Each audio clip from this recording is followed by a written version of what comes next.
No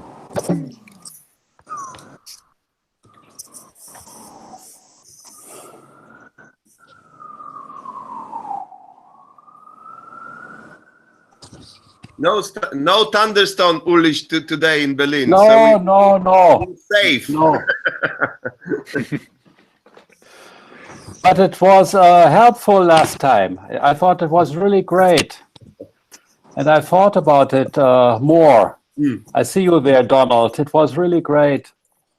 Yeah. Very interesting. And I was wondering, did you write it up, your ideas about the Stendhal syndrome? Yes, of course. I'm working on it now. I keep. But it's not published yet. It's not going to be very boring and very long. What? It's going to be very boring and very long. Okay, good. Yeah, this is always good because then you can use it, freely. Yes. If there's something short and exciting, you cannot use it. Everybody attacks you. Brilliant. No, that will be great. I'm glad you're looking forward to it. Yeah, I was thinking that at least as far as I followed the discussion, we were not talking so much about the issue of failure, because the seizure, of course, is to fail in the face of beauty. Finally you got there, but you immediately pass out. And this, I think, this is super interesting and worth following up. Yes. And when people get the point of a joke, they always go. Yeah. Right. Many Stendhal.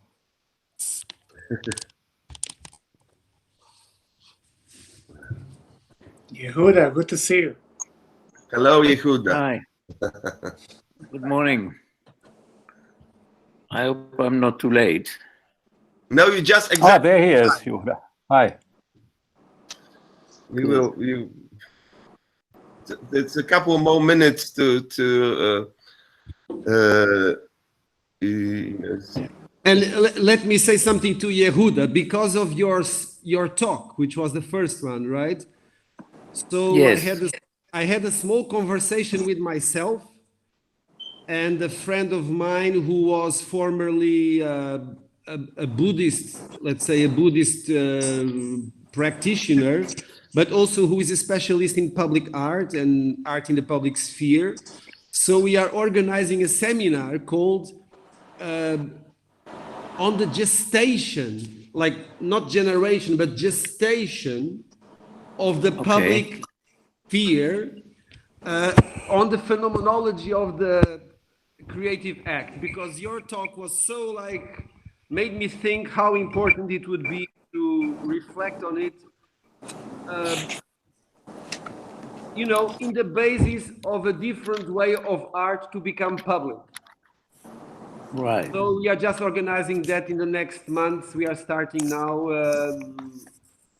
Dominic has already been invited to speak, and artists from England, and basically the artist's perspective, but then one or two critics or researchers, But it was really a talk that I went through twice, took notes. It was very inspiring. Thank you very much. Thank you, and I'd be very happy to join you. Well, absolutely. We can try that as well. That would be fantastic. Yeah. You know that I published a book on all my writings on artist and architect in Portugal. It's published by Lars Miller in Zurich, and it's called "I Have a Weakness for a Touch of Red." Yes. And how long do you don't come to Portugal? I from time to time I come, and I'll probably be in Portugal in some months because my friend in Oporto are publishing a book that documents the garden cultivated by unemployed people and other people in Portugal, in Porto, with photographs. And I've written an introduction to that book. So we will launch it in Oporto sometime soon, I hope. Oh, that would be a great pretext to join you there or something. Yeah. Yeah, well, let's keep in touch. Yeah. Yes, and this is the lots of African people as well, right? Who do these gardens, this work? No, not many Africans. Mainly people who kind of unemployed and Okay. retired or whatever, and they cultivate all these bits and pieces of land in between highways and housing, around swimming pools, you know, all sort of discarded land. Yeah. Yes. Very interesting. I know. And this book is actually published in Germany, but it is in Portuguese, and it will launch in Oporto in the next few months. Yeah. Nice. So if you just get in touch with me, I'll be happy to join you in your seminar on the phenomenology of the creative act. You called it. Very good. Yes. Yeah.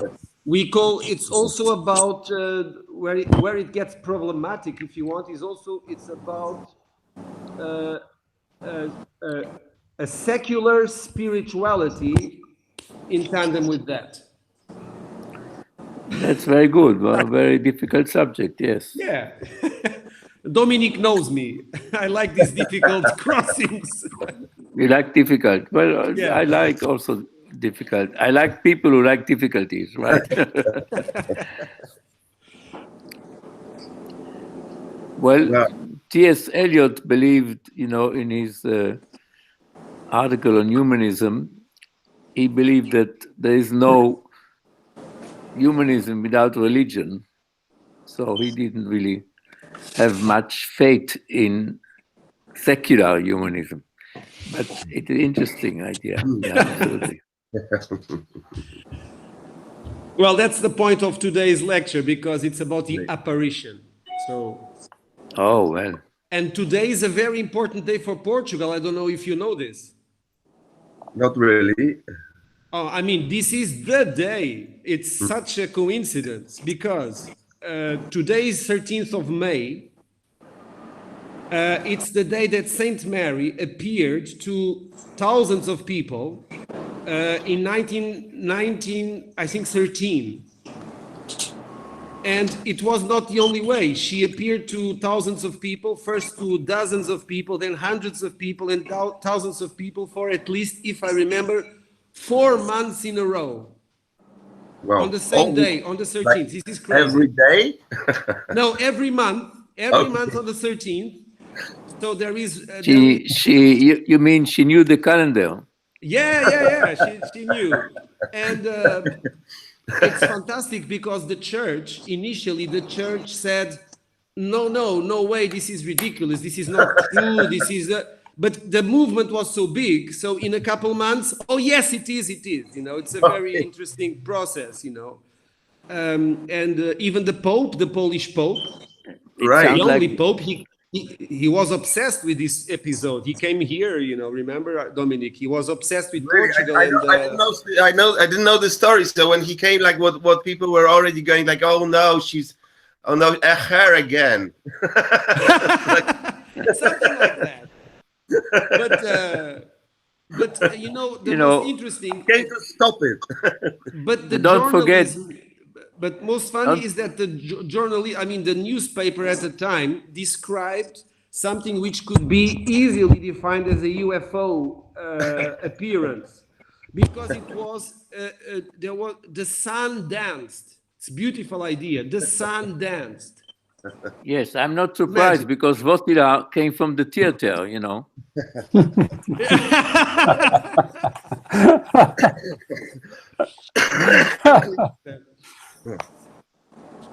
Well, So it's a very important day. Well, so I'm very happy for this coincidence, because again I feel that this lecture and this day it's quite important for all of us, and maybe I would just I feel like, Mario, this is probably because it's already 5:15. Maybe this is a good moment for me to start with a short introduction, and then we'll be all yours, if you allow me to. So then we can go to your speech. Mario? Yes, of course. Yes. Okay, great. Okay, so just for me, this is just for me to make me feel more relaxed as usual after my presentation. Don't be that stressed out as I'm now, but so I'll just go straight to the introduction. Today, on behalf of the Faculty of Painting and Drawing of the Magdalena Abakanowicz University of Arts in Poznań, I'm really delighted to host the lecture of Mário Caeiro today, with the title Urban Apparitions, Art and the City and the Luminous Aphorism. To remind all of you, the series of online lectures is dedicated to encounter with the critical thought of the most renowned contemporary theoreticians, art critics, curators, and artists. At the time of the pandemic solitary confinement, we believe that with our effort, the forced physical distance can be reshaped onto the advantage of the greater proximity in exchange of ideas. I have this incredible pleasure, and also using the opportunity, I would like to start this introduction of Mario with the memory which I have when we met for the first time, and it was quite an unusual moment because I was commissioned to participate by Mario with one of the festivals of a public art which he also created in Poland, and the Skyway, and there was this day, and it was night actually, not the day, in Toruń, when I arrived around 3 o'clock at night, and we were supposed to meet with Mario because I was on the way to Gdańsk, and Mario, the city was completely empty at night, and the only person who was present in the middle of the main square was this Portuguese person who started to introduce me to the possible sites of the projections, which was quite an unusual experience because suddenly somebody who was Portuguese almost I felt like in Portugal suddenly, because I was still in Toruń in Poland, but the whole introduction and the passionate approach to the whole idea which Mario represented made me feel like something magical has happened. And since then, I would say that our contact remained magical and remained very special.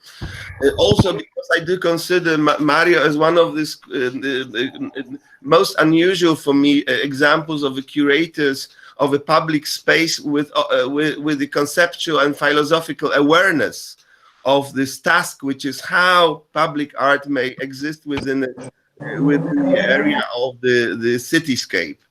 So I'm very grateful, Mario, that you're with us. To those who may not be aware with Mario's activity, I'll just read a few sentences about your achievements. Mario is a lecturer and a culture programmer, a curator and a researcher in the field of urban culture and public art. He's the author of Arte della Città, Historia Contemporanea, Art in the City, Contemporary History, published in 2014. Active since 1995 as an independent curator interested in transdisciplinary rhetorics, public space, and the city. His first best-known projects are Lisboa, Capital de Nada in 2001, Lisbon, Capital of Nothing, Marvilla, Lisboa Bienal International do Luz, Lisboa International Biennale, and on the theme of light, 2006. And Lightcraft Belmonte, 3 editions between 2015 and 2019.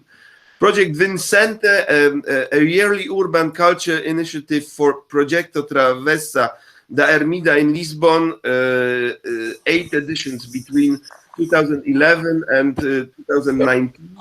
And the Light Festival Bella Sky in Toruń, this is the one which provided us this incredible contact that we stay with till today in Poland, happening since 2009. Are other aspects of his career, which alongside independent exhibitions and urban interventions extends to work in graphic design and as an editor. In 2019, he curated the exhibition Vincente in Lisbon, Museum of Lisbon, Pimenta Palace, which was accompanied with the book Vincente, Simbolo della Lisboa, Mito Contemporaneo.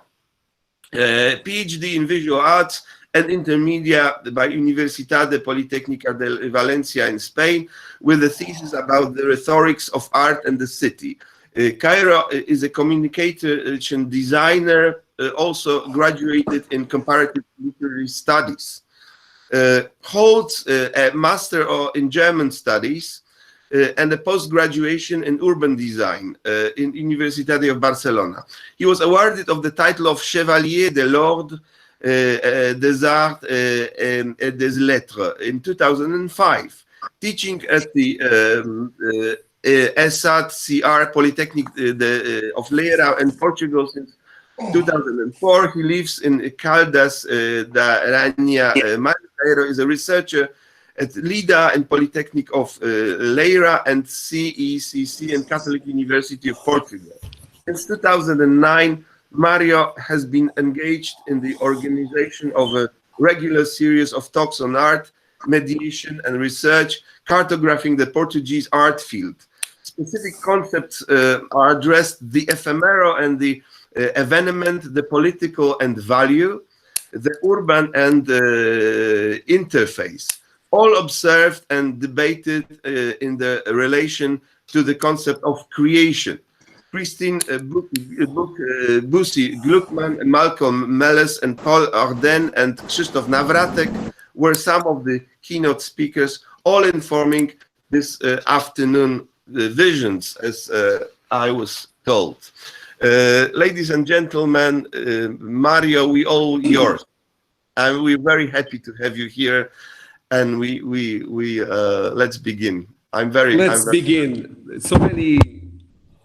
Where to start? Well, first of all, thank you very much to you, Dominic, to all of you with us here today. And it's a privilege and an honor and a big responsibility, because for long that I feel that this kind of approach that we build, like these provisional communities, and we are going to that soon, it's really redemptive, in my opinion, to what I do and to the people I trust and work with. I see some sound here. Somebody has the phone. Maybe it's creating some sort of sound. I don't know. So let me share with you. My first thought is that, as it was clear in the biography, I was shaped by romanticism, if you want. My really initial revelations coming from culture came basically from Kafka. And quickly, I also developed a really intense relation with Novalis, with Goethe, in particular with Schiller. So I have a sort of German background, also because I studied in the German school when I was a kid, until the 9th class. So that gave me a bit a perspective in Portugal that is maybe clearly Portuguese, but I always had something of this, romantic paradigm behind me, which I never know when is the right time to get rid of it or not, or if I ever will be capable of not. But it's anyway my gene pool, if you want. So this is one point. And certain of these words and concepts in German Romanticism, one of them I really love it, which is the elective affinities that you have in the novel by Goethe. And this is really what makes me move and do what I do. If I believe in something, it's really about human encounter and generating opportunities for something to happen, which usually we don't have a faintest idea what it will be, which was the case with me and you, Dominic, by the way. In these encounters, the whole point is a sort of laboratorial feel to it. So basically what I'm going to share here with you is probably a modus operandi. It's more or less how I work, but it's, of course, I'm not saying this because I work like that, because I believe this is a way of working. And this way of working should deserve more visibility anyway, in general. So, and Schiller also used a beautiful word which is called the dilettante. So I must confess, I became a sort of dilettante. If something interests me, I can go there, pick up the main ideas. This is sometimes dangerous, of course, but if you go deeply in the culture of the dilettante, maybe you are helping yourself and what surrounds you to make connections. And this is why I believe transdisciplinarity, which was, by the way, invented in Portugal in 1982 by a group of scholars in Arrábida, is really the language or a non-language even that I work within. So usually the projects are approached from the perspective of openness, of total and absolute openness, and then we, of course, translate it into the concrete situations. So during these intuitional processes, which usually, again, it's about meeting people, I believe that what happens is revelations. Somehow the world becomes revealed, which in the very word, I work a lot with words. I mean, this is really my passion, because words are there to challenge us to be revealed. So revelation means reveal. I mean, reveal is to put a veil, you know, but also to take it, but we use it to show that the veil is being taken out. So there is an ambiguity in the revelation that interests me a lot. But one thing is certain: each of the artworks I'm going to show you, they are revelations in a process, in a path, in a biography, and of course in the very, let's say, multi-layered apparition of the very city. So if you take a city from the perspective of the artworks, we can say we are talking about what my colleague Bettina Peltz in Germany calls seismographs. But I'd say it's more than seismographs. Altogether, they create a really, let's say, the real picture of a place, a city, a world, etc. And I prepared here a PowerPoint, which somehow helps me and you to enter this narrative. So it's a second. So the slideshow, I guess. No. How can I do this? View.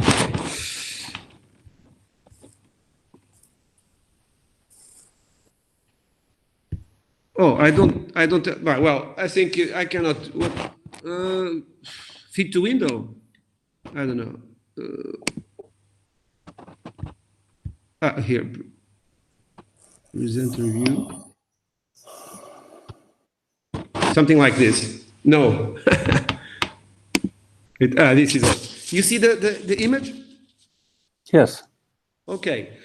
So in my path, what basically happened is that I discovered that the artworks would work in my path. I don't like the word career at all. In my path as signposts. This is a fine, simple example, the work of Pedro Cabrita. He was working with an institution of mental health, and he invited the local artists who were in this mental health institute, hospital, to produce work with him. And in the end, his work was these light fixtures that were put in the room. And of course, this light was illuminating the works of his fellow artists showing there, but there is a beautiful tension between the light outside, the natural light coming from outside, and the artificial light inside. So this is the kind of work which is typically processual, communitarian, even relational aesthetics, of course. But what I'm talking here about is really the way the light plays a role in all this, and the way the light becomes some sort of a tool for the apparition. A bit like Peter Sloterdijk saying here, within some sort of science of visitability of something by something in something. So a bit like the world would be a sort of matter that light traverses with its diverse resonances, basically. About the intuition, a recent text I wrote that really stuck in my mind was this book, Intuition, by Fondazione, I don't remember the foundation, but it was a beautiful exhibition in Venice called Intuition. And I see that light in my process is really the word that keeps coming back and keeps coming back and provoking me in any kind of, in many ways, coming back to some sort of reflection on the possibilities of a really romantic reconnection. So light is for me used in diverse ways, but all these ways point to some sort of weaving together everything with everything else, a sort of medium, which is not far away from the idea of ether in Aristotle. So in a way, I am very, very horizontal in the way I think, which means that I may say frequently things that disturb people because they cannot be completely proved. But again, it's intuition, my kind of work, and I use this to provoke artists and contexts and projects to lead some sort of, or to create a sort of path that might be threaded along in this spirit. So to put it in religious terms, we are constantly creating God, who is creating us at the same time. We, the entirety of humanity, are the image of God. Whatever that means, I came from literature, as it was clear. So I also use this kind of mantras to generate a discursive framework. And all that I do is really about the artworks, create situations for the artists to thrive in their visions, and at the same time generate models for discourse. And of course, this is why I call this talk aphorism, because aphorism is really the basic model or the basic literary form that I depend upon. This is a previous point only, so ego depends on concepts and ideas. It identifies with our reference frame of beliefs and values. This search of identity is necessary to create guidelines and acquire skills for our survival in the present incarnation. However, in present times, it has become a life purpose unto itself. Excessive branding and opinion making is the same as forcing our truth upon our environment, instead of observing without judgment what it wants to show us about ourselves. So ego overrides our intuition. Our intellectual programming seeks to understand what is not needed. Excessive identification is at the source of all violence in the world and confrontation of truths. So, despite me having a bit of a background in politics, I mean, I was clearly a left-wing person during many years, you know, not to mention communist or something, but today more and more, I don't dissociate completely the political fights from the revelation of the pure, I don't know, pure, call it, I don't know the word, but I would say the very matter of the world, which I believe it's the artworks that are showing, they present us with. This is an example. An artwork by Headpact in 2006, where the artists created a geometrical diagram of cloths. The cloths also are symbolically very close to the image of Lisbon. At the same time, he created pictures of people with the eyes closed, with the machine, a pinhole. They are with the eyes closed. The clothes sort of move slightly in the wind. The pictures are not dynamic, but the wind creates a dynamics. And finally, there is music coming from all the doors around this patio, and each door has one specific voice, which is the voice of the persons who are here. So this is for me a fine example of a temporary community that the artwork inscribes. It connects, of course, a range of people and practices, but the spark here it is really the urban encounter with a certain Lisbon that became suddenly fully present, you know. This is, of course, related to the concept of semblance, which everybody knows. I mean, you know better than me for sure, in Brian Massumi, where somehow is the form in which what does not appear effectively expresses itself in a way that must be counted as real. So I work a lot also with narratives, because I believe narratives can suddenly become embodied. They become lived, they become effective. And of course, they become politically operative. This is anyway my belief. This is just an example of how all this is translated to the urban form. Just one single example of the urban form. This is a small street in Lisbon, Travessa da Ermida. Dominique already showed in this place. And the phenomenology of urban space is what really I'm interested about. And once it is sort of grasped, understood, it can become a stage for art to appear. So in this case, it's as simple as an artist took over the street, printed T-shirts with his symbol. His symbol is called mais menos, which means more and less. The clothes are put in the air like almost like an image of the people of Portugal. Something like that. And then you have a chapel, which is something very strange, painted in black. So again, the religious issue painted in black. And if you notice here the detail, it's difficult to see here. The clothes are in barbed wire. They are hanging in barbed wire.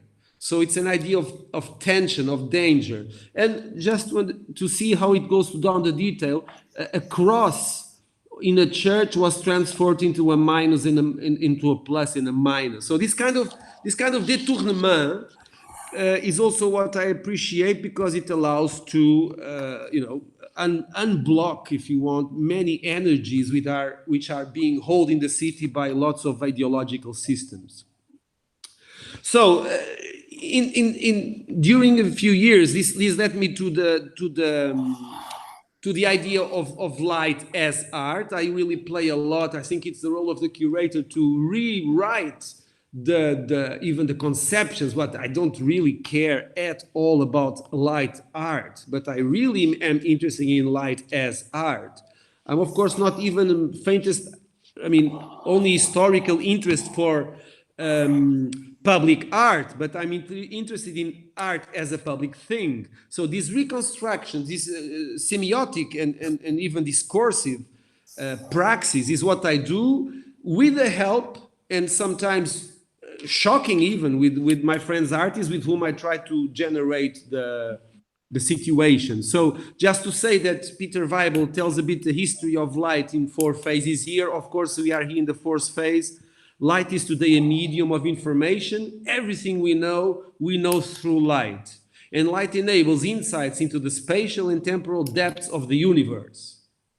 So my friend Joelson just published this book, Library of Light, and this is one of the really phrases I got from there. For me, the artwork that put me in a state of complete bliss, considering the relation of art, architecture, nature, and the spectator, is, of course, this work by Robert Irwin in Palazzo, in Panza di Biumo collection in Varese, which is a work where I see as epitomized the little decisions that the artists do to make the world again a presence. So in this case, it's as you know, he just changed slightly the inclination of a window, and through that, which is a lesson we have also in James Turrell's in the Sky Pieces, but through this, a room becomes a room finally, and not a room, if you know what I mean. So of course this is related to the fact that all perception, in this case of the outside, is completely changed, but also its change becomes apparent. It appears inside the room that is so differently illuminated just because of this discrete change of an angle in a window. So I think most interesting artworks like that. So we are here speaking, of course, about the tradition of minimalism. And of course, I would say that, and again, we have the tension with religion. I mean, Dan Flavin, who was not at all a religious man, not that I know, and not at all, his last work is basically a church. Facts, you know, but in any case, minimalism has taught me and everybody, I think, a sort of basic language, which doesn't mean that you can take a minimalist solution and repeat it. No, it's more like a minimalist work traverses reality in a way that becomes cognitive. Yes. We come to Magdalena Yetelova. But before that, I have to say something, which is, so this is precisely where the political may meet the aesthetical, where the play with regimes of visibility, of course, become the fundamental aspect of human communication. Full instantiation, redemption. I believe this is a model for a curatorial processuality that questions certain aspects of many given narratives in art or society in order to pursue a highly individual tangent route along the limits of the art field.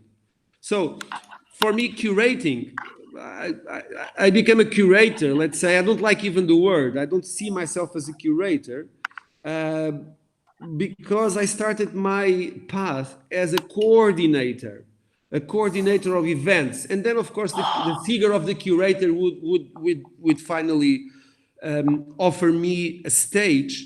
But it's basically more like a cynical approach of the possibilities of coordinating things between each other. So just like these apparitions can be a way of coordinate things that cannot be movable, for instance, the urban form, and things that are really being developed, which is, for instance, the narrative, the urban narrative. So there is a certain aspect, a religious aspect here, because we know in front of a specific artwork, at least I feel that it somehow conveys the truth. No, I must say it. It's the truth with a big T. I hope this brings a big discussion afterwards. So, of course, I want to make clear that there is a technique for these endeavors. So a curator's work, in this sense, is to continually map the procedures, gestures, the positions of the artists in a way that connects them with the timeless, or if you want, the anachronic. You know, this is exactly what Kafka did with myth. Kafka took myth and inverted the myth, very famously with the myth of Ulysses. And of course, this implies, as we saw before, inversions, détournements. The situationists, I remember the talk by Ulrich, very, very clearly taught us also this play with meaning, etc.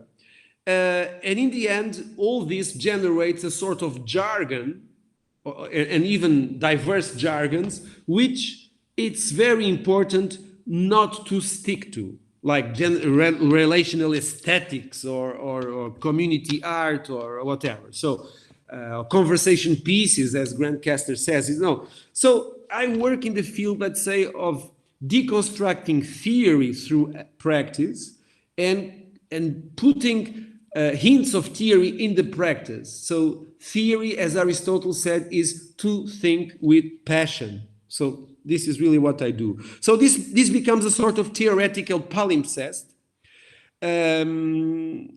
and is experienced, for me at least, as illumination.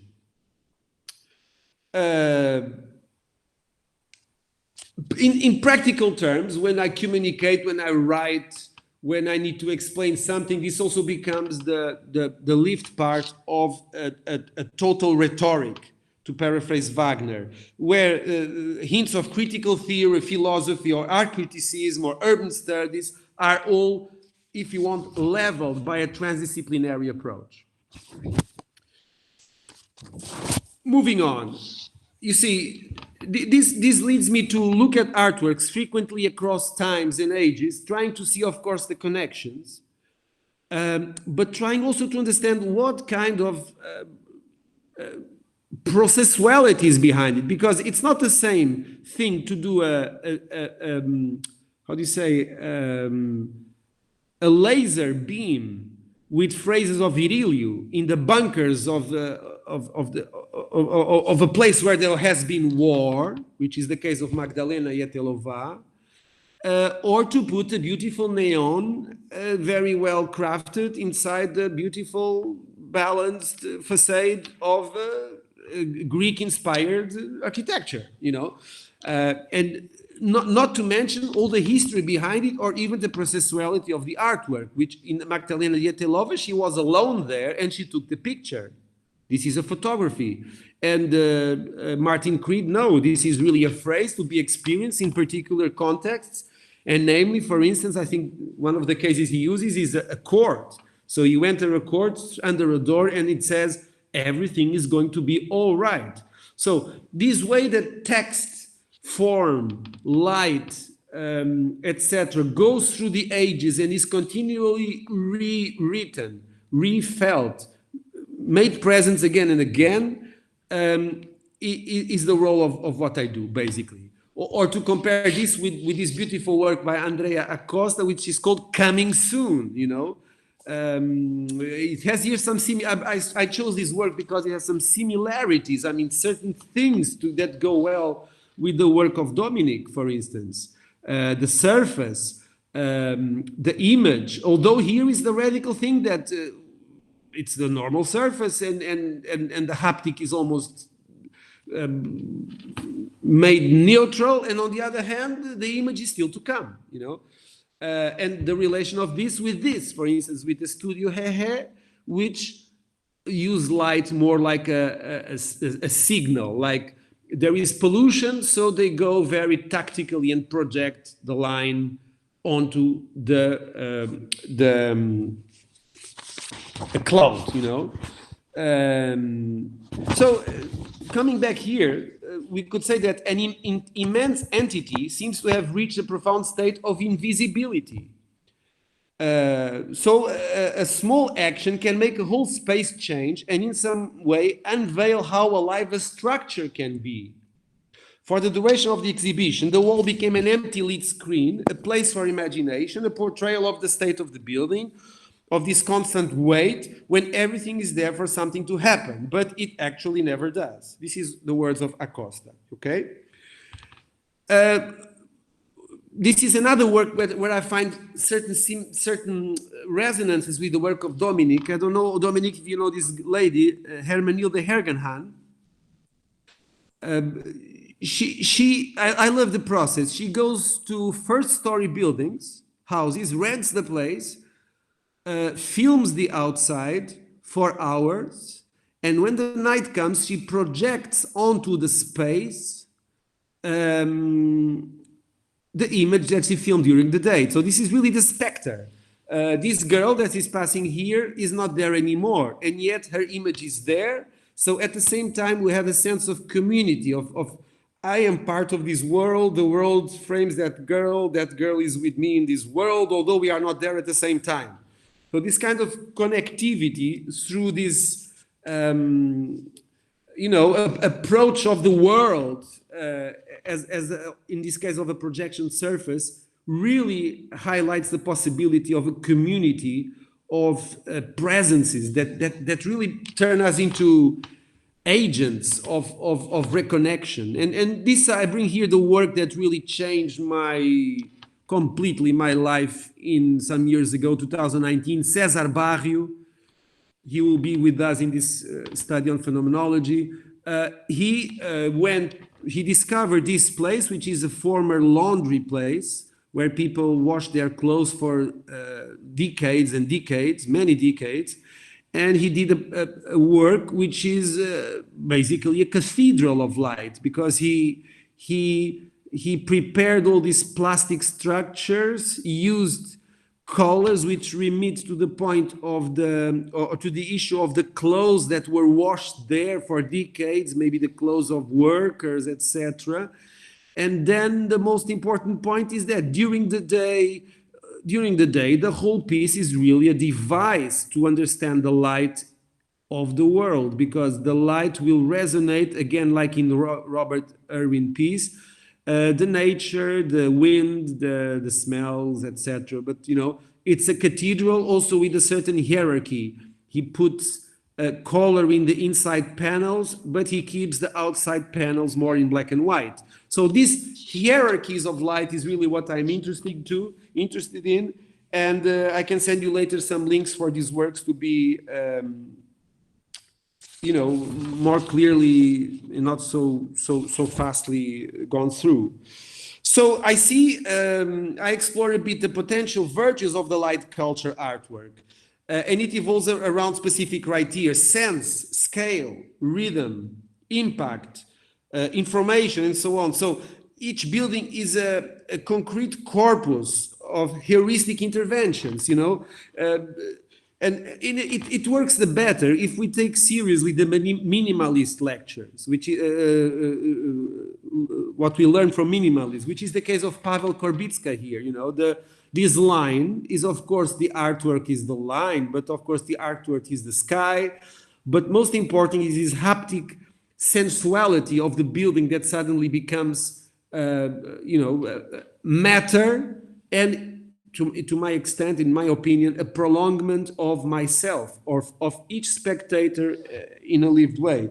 So, you know, I adapt here the words of Lefebvre, which is called the urban moment, and I don't disconnect this to the rhetorical gesture. So somehow I'm speaking from a perspective where structuralism meets phenomenology, because without this gesture, without the capacity of the artist to understand the circle or the line or parallel lines, etc.,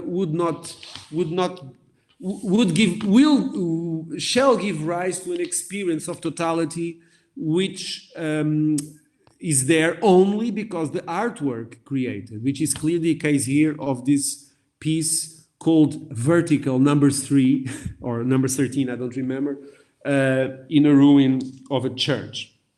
Don't ask me why, but I keep bringing you religious images. You know, it's beyond me. I did not do on purpose, so it's really not my.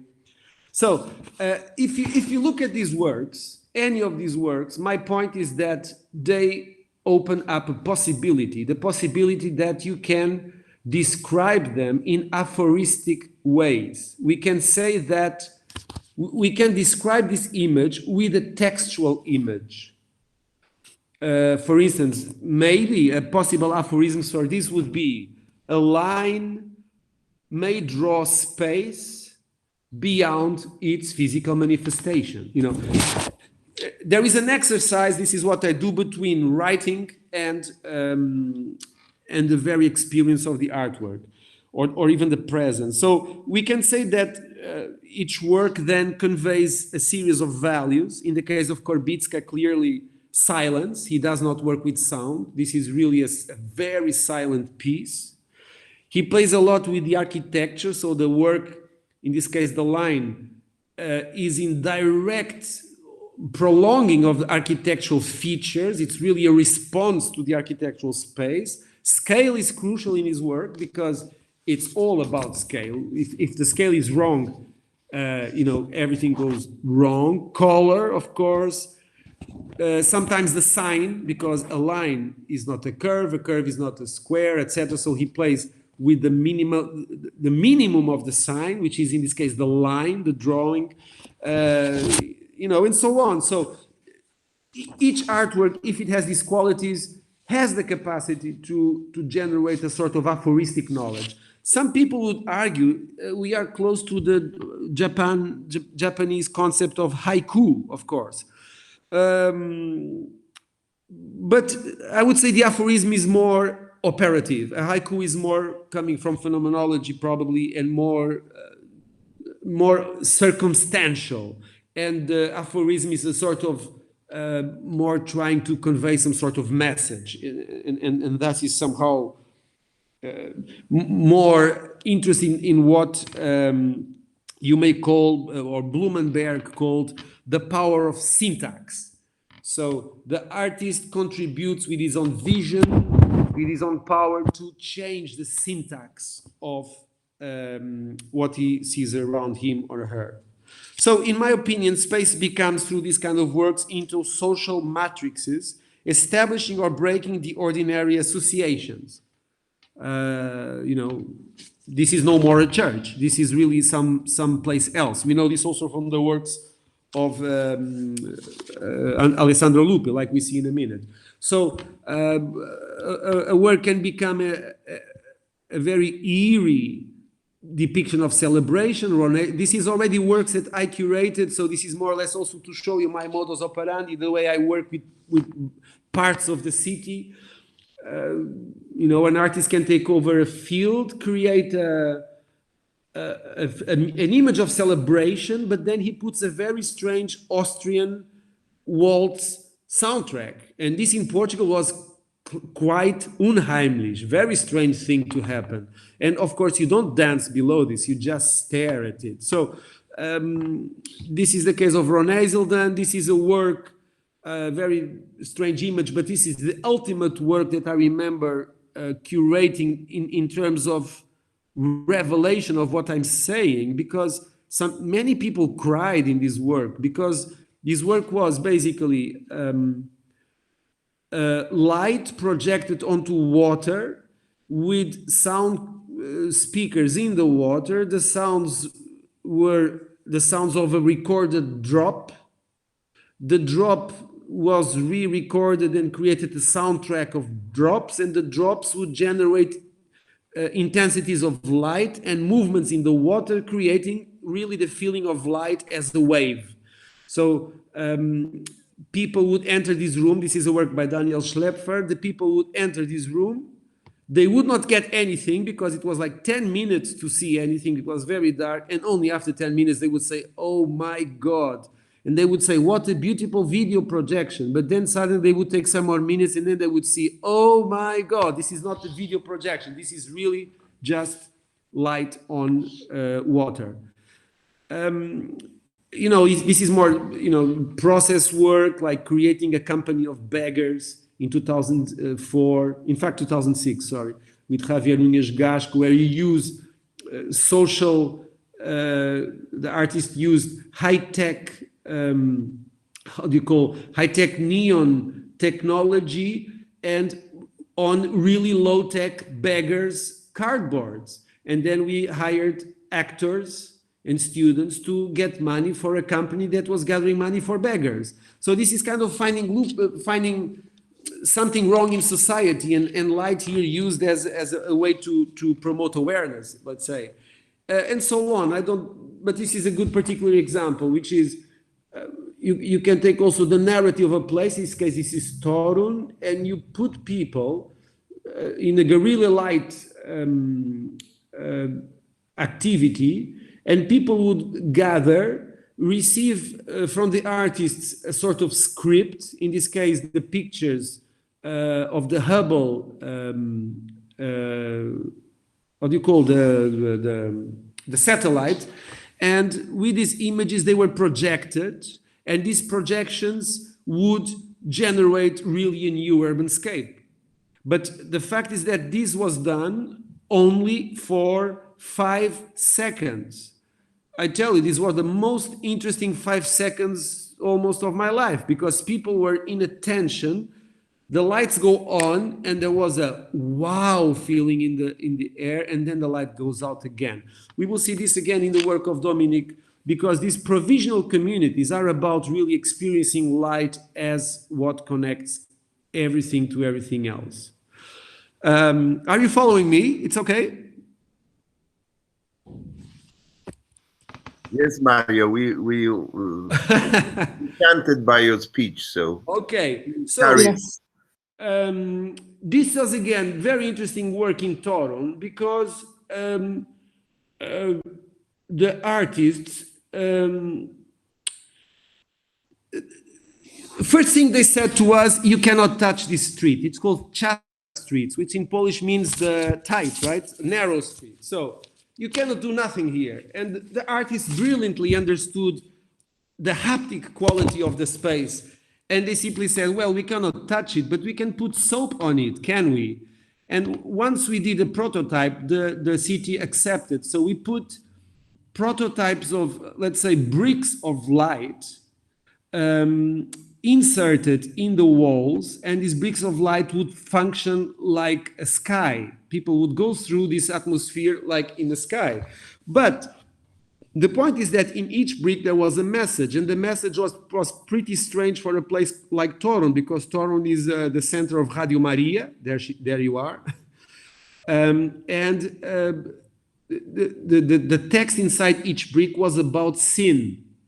So it was a beautiful tension that we generated, because the words inside the bricks, they were in English. And we knew that, I mean, Toron in 2009, I am pretty sure it's not Toron like in 2021. I'm certain that Dominic agrees with me. And if you put a work in English, it was like 70% of the population would not even get it. So we could play with the multidimensionality of the artwork. The artwork can convey a certain feel, a certain idea of presence, but it can also have semiotic aspects that are only developed if the spectator gets into the narrative or not. So this is important because it allows me, at least in my opinion, to do, to do revolution looking like very beautiful, simple, ornamental things. This was basically the work of my thesis, was basically the four axis of the rhetorics of art in the city, which is precisely art either goes closer to the object, the beautiful object, and like that it's like an object on a plinth, for instance, or it goes to processuality, which is the opposite X. But then there is a vertical X crossing all this, which is the word and the body. So somehow, if we play with these rhetorics, the rhetorics of the museum, if you want, of the object, of the process, of the word, and of the body, you can have a quantum field of experience in the city. To give you an example of how this works, it's clear. For instance, James Turrell's work is everywhere and nowhere, because James Turrell is barely body. I mean, it's to be lived by the body, but it's not highly performative. It's not word, does not involve words. It's definitely not something in a plinth, and also not too processual. So it's just an example, but we can discuss this, of course.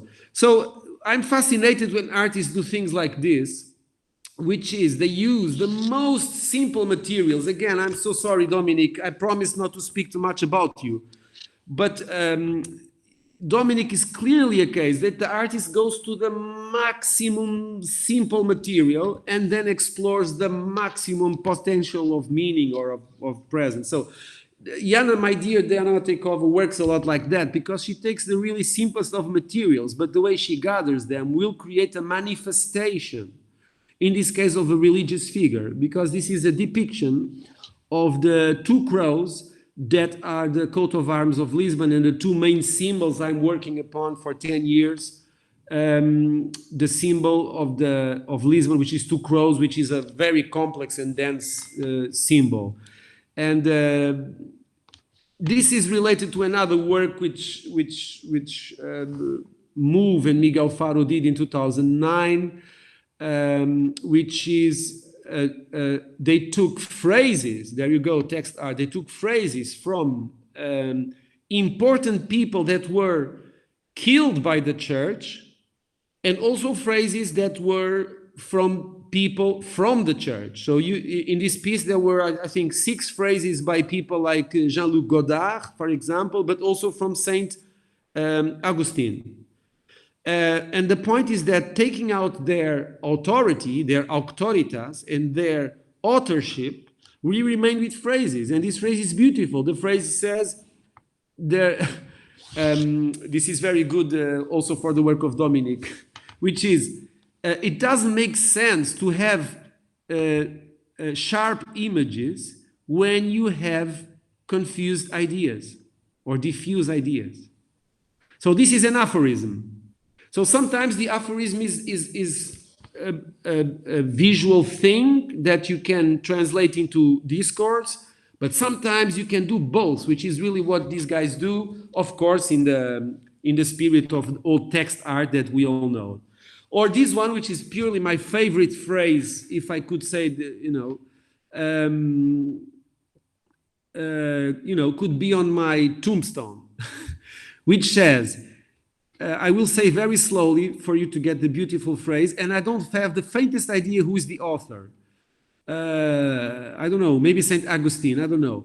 It says, it's better to illuminate than to just shine, in order to deliver to others the contemplated truths instead of simply contemplate them. So I cannot see better definition of a curatorial work, but in the end, that's also what great artists do. They share their discoveries, and most of them they illuminate. They don't shine. They illuminate. Okay.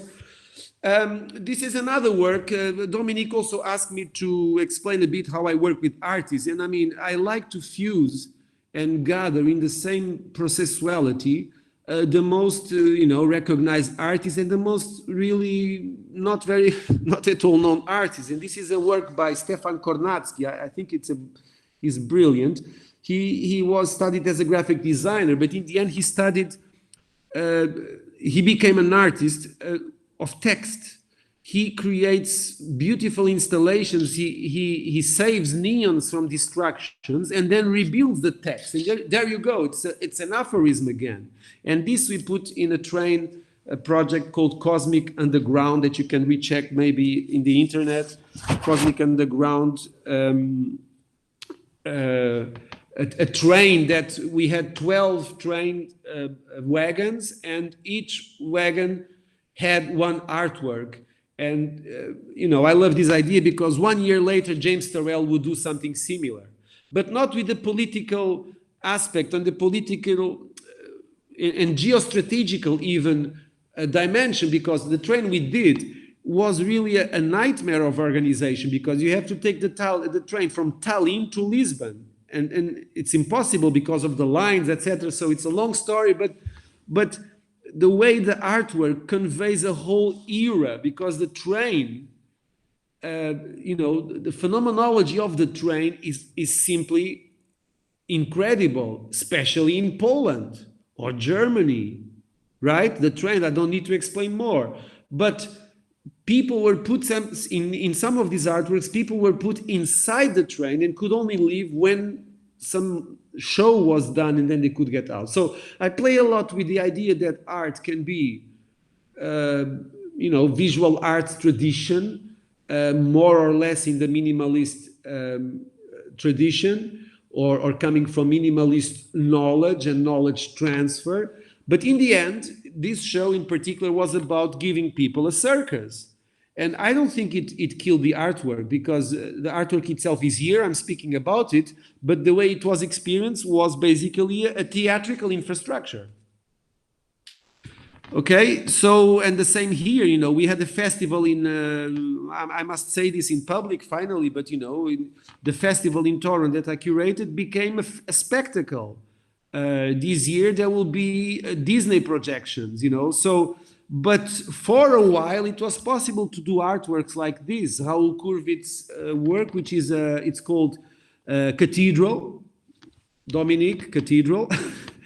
And this cathedral is, of course, not a real cathedral. It's just 300 windows coming from houses from Estonia, and are rebuilt in a way that they can be experienced as a temple. But inside the temple, there is no religion. It's only an actor giving people candles for them to light it. So in the end, the whole phenomenology, if you want, of religion is repackaged as an experience that people really took seriously.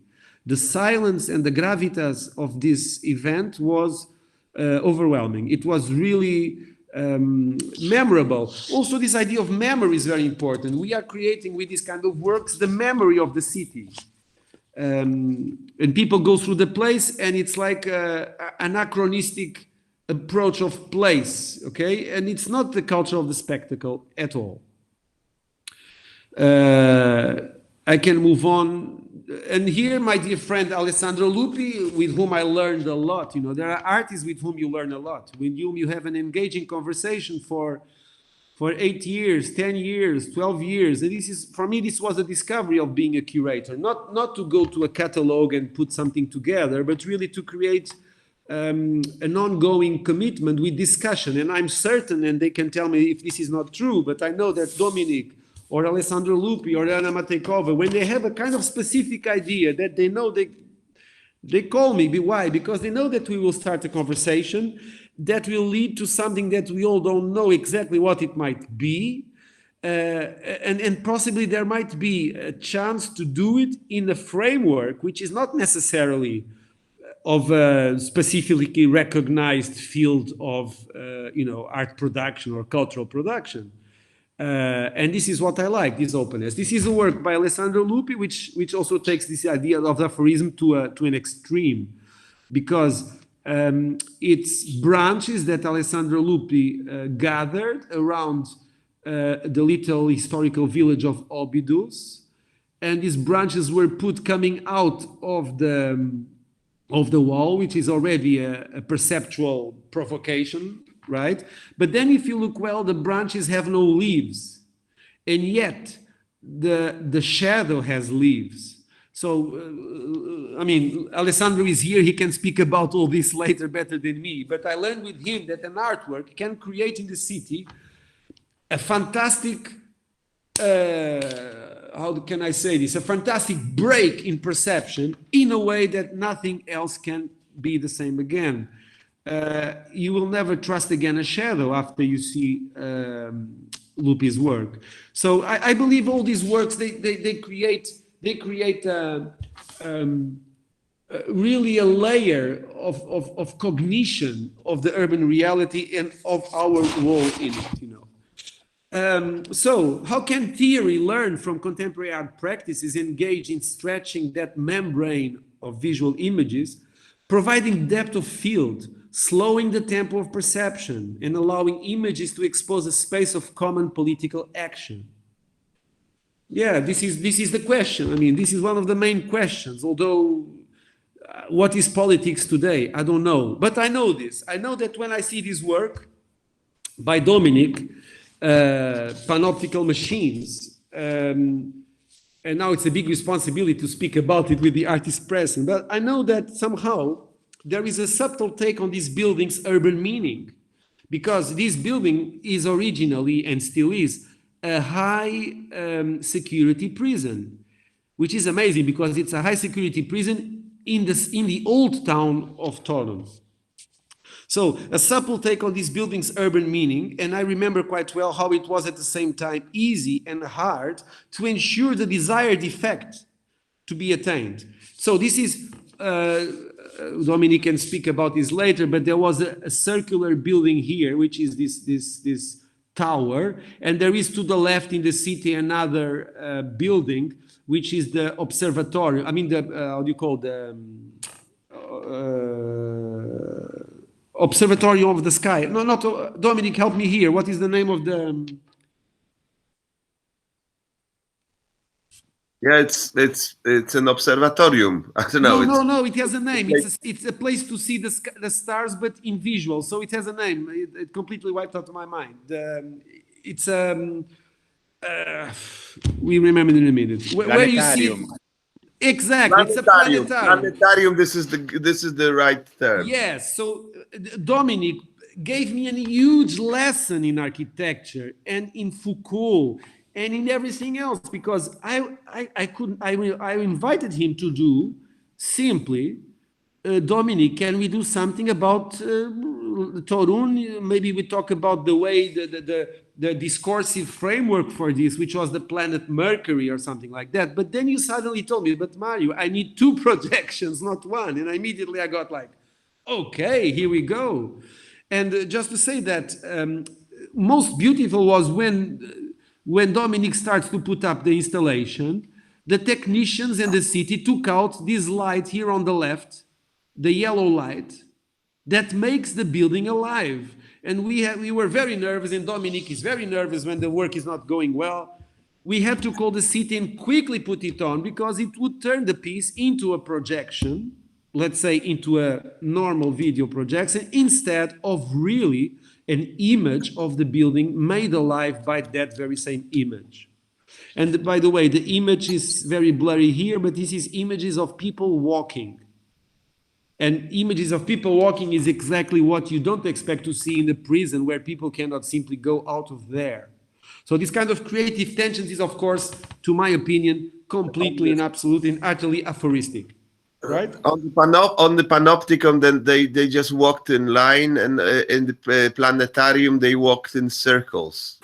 You see, the 2 structures are almost like a mirrored. That's very interesting about they are neighbors in terms of the space, and they actually repeat each other. But one is dedicated to looking at the sky. The other one is Panopticon, when actually the crowd of the people in prison, they are not able to see the outside, because the outside is covered by these screens.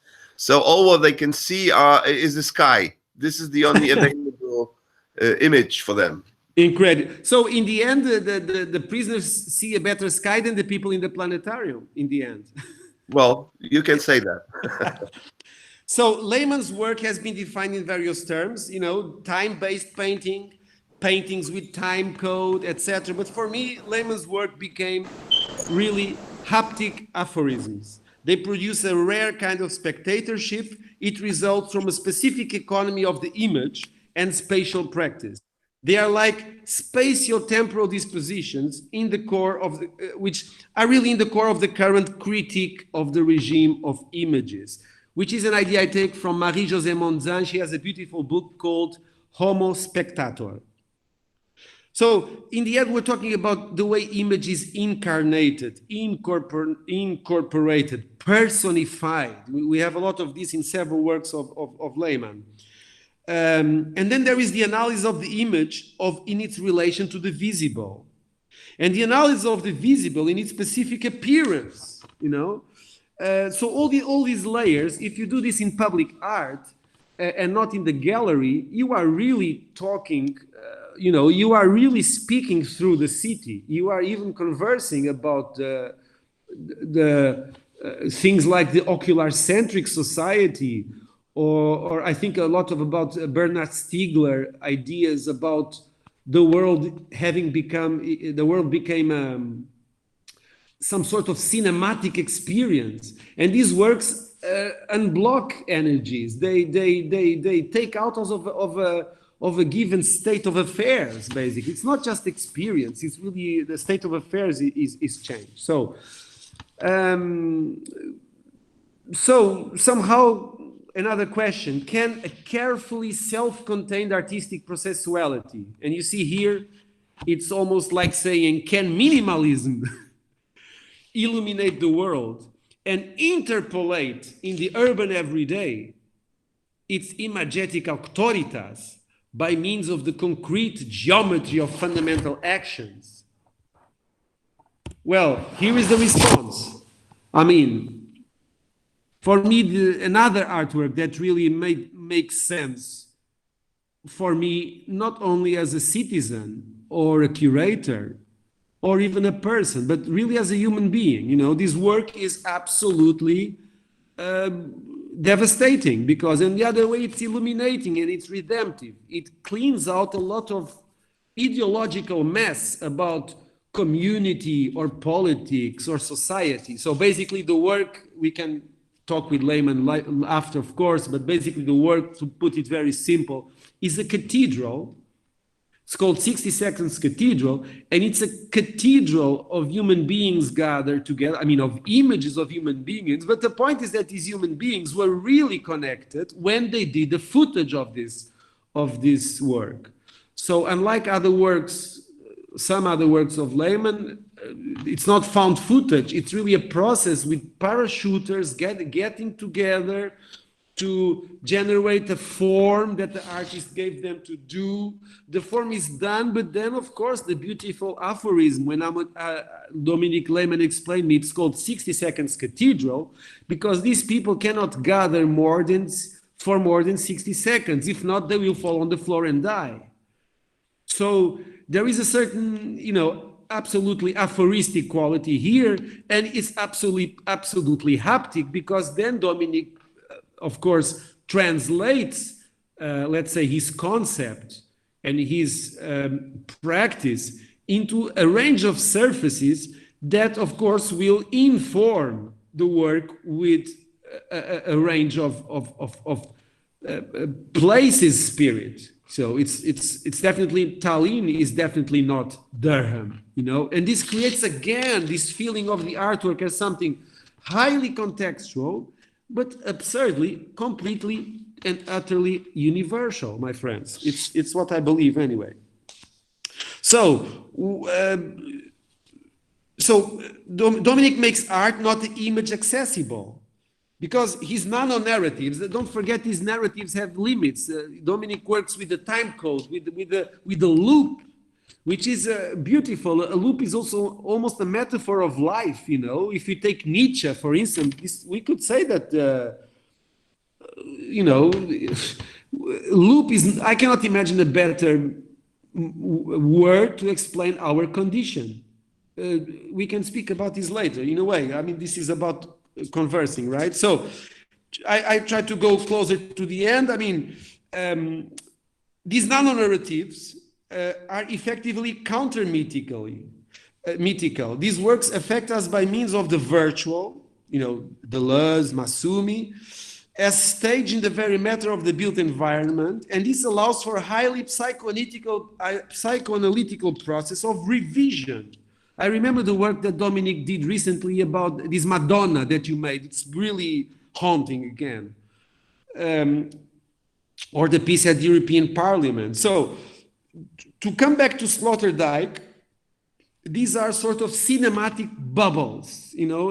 Specifically this work by Dominic is really a sort of cinematic bubble. Once I get caught in its narrative, I can live there and breathe in and stay there and finally understand lots of important things that I will incorporate in my very, very physical body. Of course, it's through the eyes, but, I have to be there. This is not a video. This is a space in the city.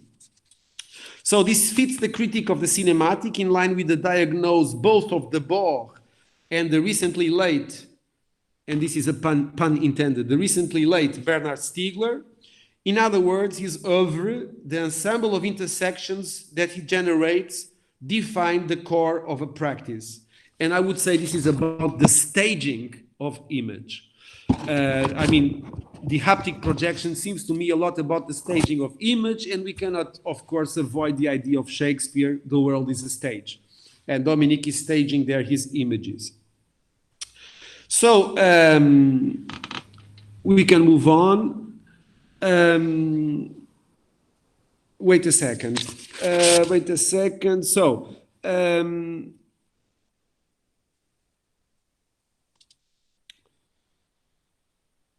okay, so I quickly go to the end. Yes. Ander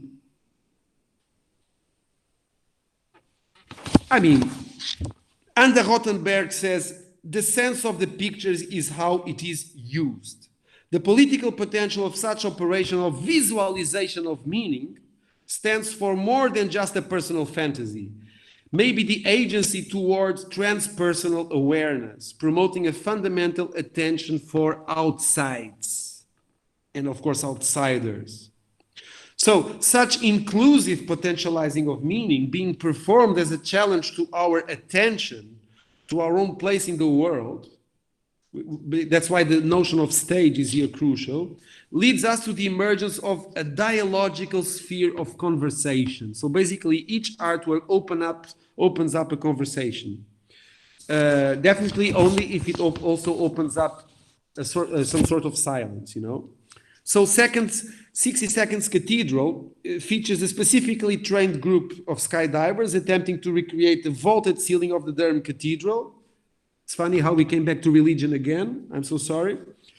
The specially commissioned film recordings reveals not only shapes in the sky inspired by the architectural diagrams of the cathedral, but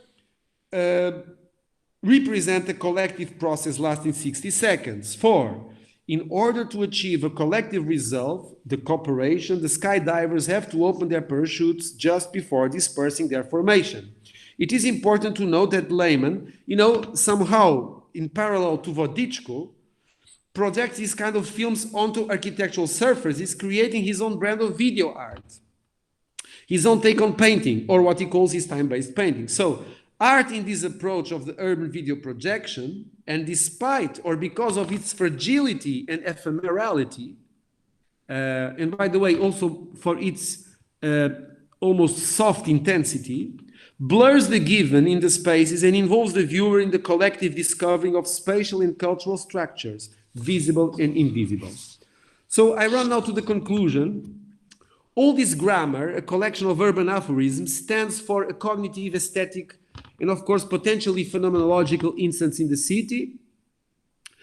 And I have a problem. I don't know how to valorize this towards the political realm or even educational. So I think what we do, and I also brought this work because it was really a good example that European funds were well used for this work of Dominic Lehmann. It was definitely not cheap.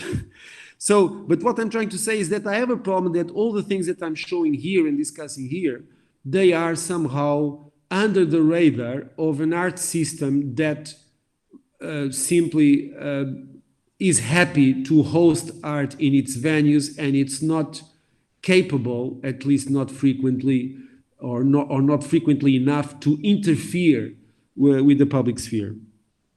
So in any case, the way these artworks transmute spatial reality generates an open-ended urban memory because they are apparitions. I recall that Georges Didier Berman dedicated a sub-chapter of de Van Le Temps, l'histoire de l'art et anachronisme des images, to this idea of apparition and referring to the Benjaminian concept of aura. So yes, we are allowing the city to be more auratic. I'm afraid maybe again a word with religious undertones. So it's a stage where we, the public of the city, namely the citizens, shall give what has been given as a gift. Allowing what comes into being to be presented is a talent, and it demands embodied presence. And as a result of such engagement with the anachronic, fundamental strata urban strata appear. So a sort of cardo and documanos of beings showing us the way. So these works are kind of axis mundi or something. They are places where we can go to reconfigure our path as human beings or citizens or whatever. So writing about these works ends up being an act of contemplation. So I thank you very much, Dominic. Thank you very much, Alessandro. Thank you very much, all the artists that showed me these works, because they made me contemplate, and really they demand this attitude of contemplation. I just wonder if this is enough in the next years. So it's time to open up if the apparition is time to become or to be operated in some other level, because rhetoric is very difficult to operationalize, and I wonder if apparition is also. So I'm always open to reopen up the discussion. So this is more like a state of the art of what I do here. Anyway, what remains the experience of the luminous aphorisms is at the core of the urban space. We keep staging the works even when years go by. So we remember. A good example is the photograph of Dominique in Gdańsk, the one that she took me there, the photograph in the underway, the underpassage. It's absolutely devastating as well. It's crazy. In sum, so to say, presence is a gift, and to stay present is to be gifted with essence. So these works give us some sort of essence of space and place. Marie-José Monzin relates this to the Greek word exousia, and the complex translation of this word beats up for power, true power concerning our context, power with. These works empower the spectator. I'm definitely sure about that. So it refers to a certain excess of the artwork that empowers the spectator. And it's also the eruption of the possible signs, the signs of the possible, in order to be given back multiplied. So the impact of works like this is always multiplied by each spectator. Not, it's an infinite work, and it stems from the very fundamental creative act. It refers to freedom, however, not the absent freedom of the Greek slaves, but rather something momentarily tangible to the subject of desire and word. It's a sort of superabundance. So my experience of the works of Cesar Barrio, Pavel Korbitska, or Lehmann are really where these things are, for me, confirmed. So artworks may, in this case, become portals. It's a word we know from Timothy Morton. He writes well about portals. And when this is the case, we are moving from rhetoric to spaciousness. Lehmann's and others' luminous aphorisms, the more when they are really haptic utterances, like we saw right now in Torum, are precisely that. A secular spirituality of sorts. We only have to be empty enough to see it. After all, for an hour and a half. Art is the constant of the invisible realities.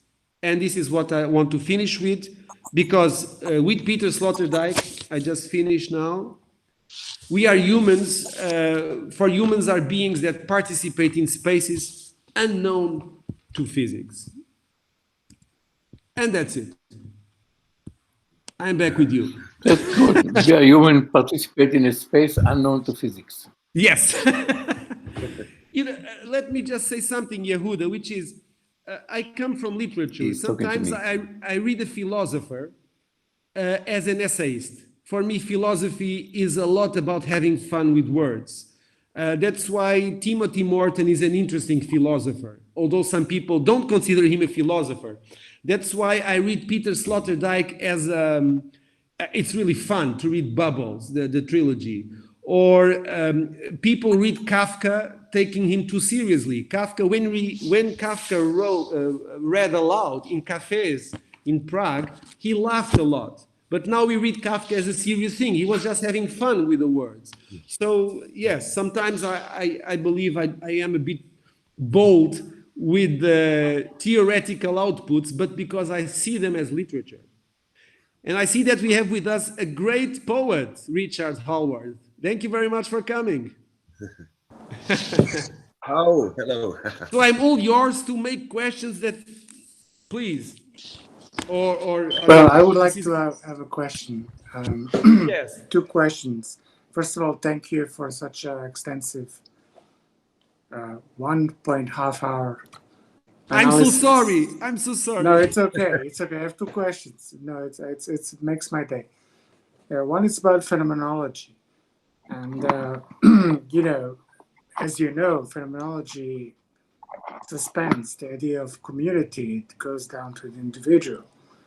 So what you feel is not what I feel. May not be. If it becomes, then we go to a common sense or a common thing. So that I would like to expand you on that. Second thing is on Dominic's work and your interpretation.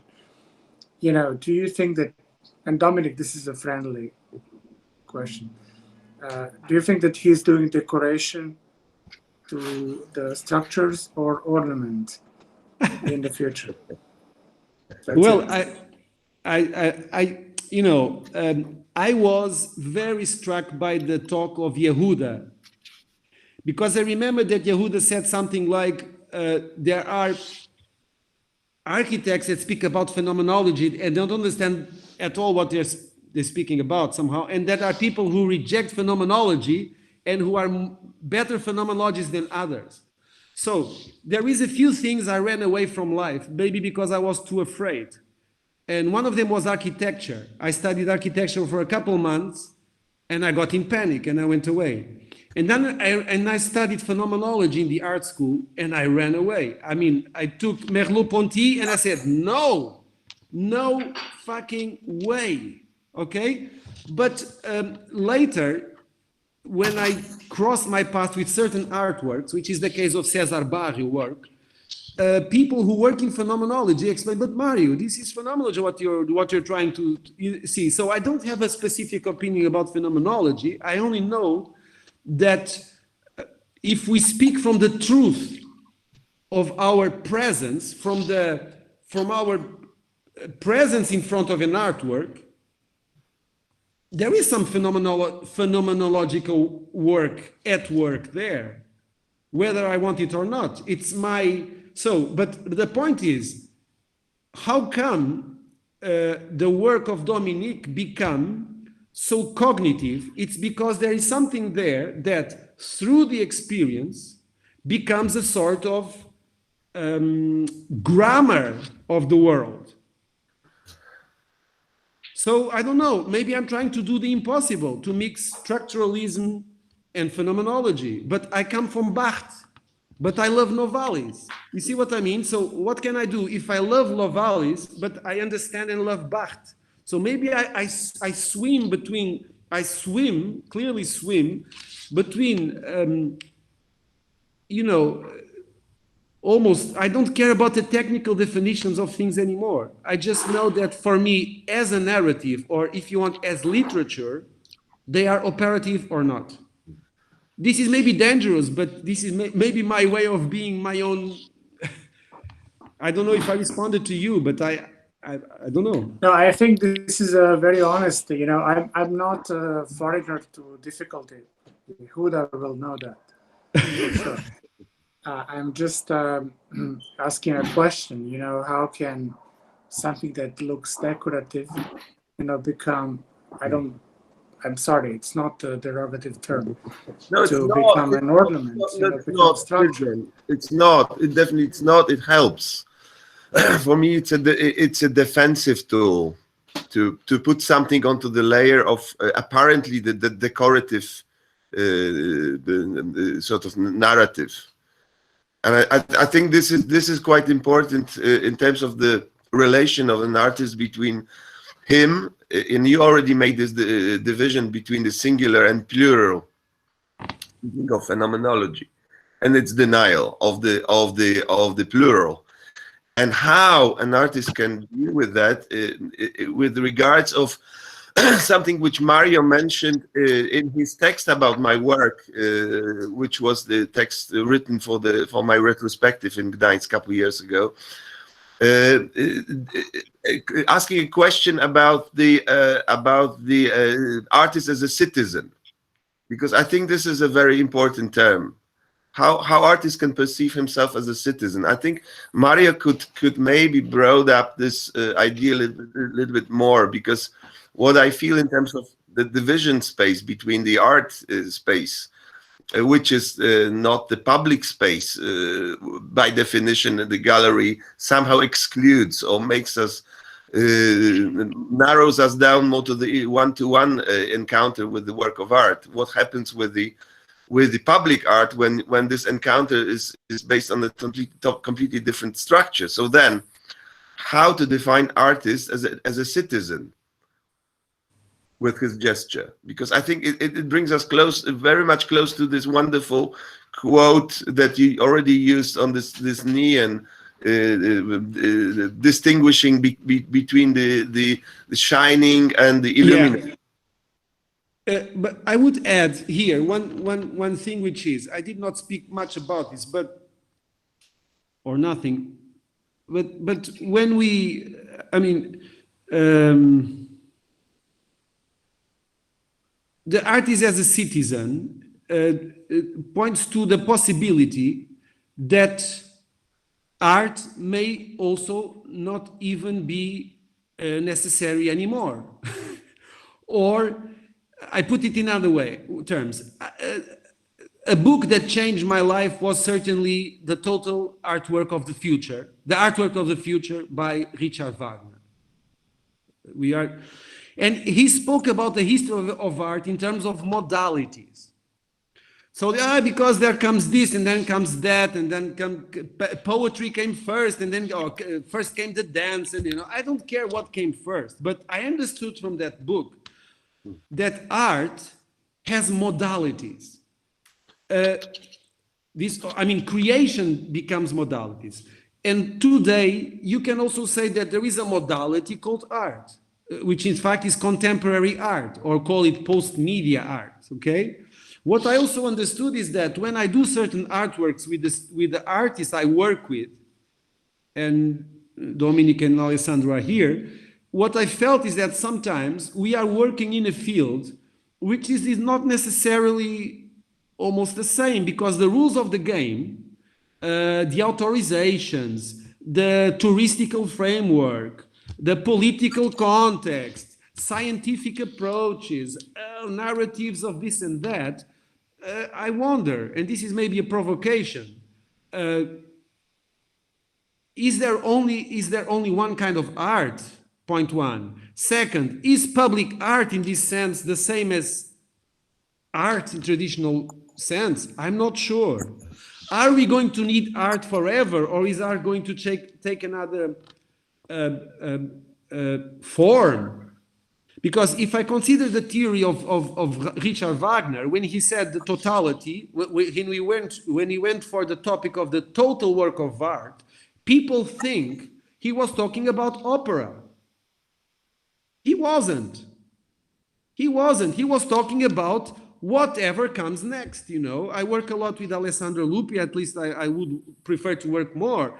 But I remember when we discussed universal spin, Lupi comes with an idea that is a processuality, which is about totality. It includes scientific knowledge, political aspects, and this is really becoming a modality.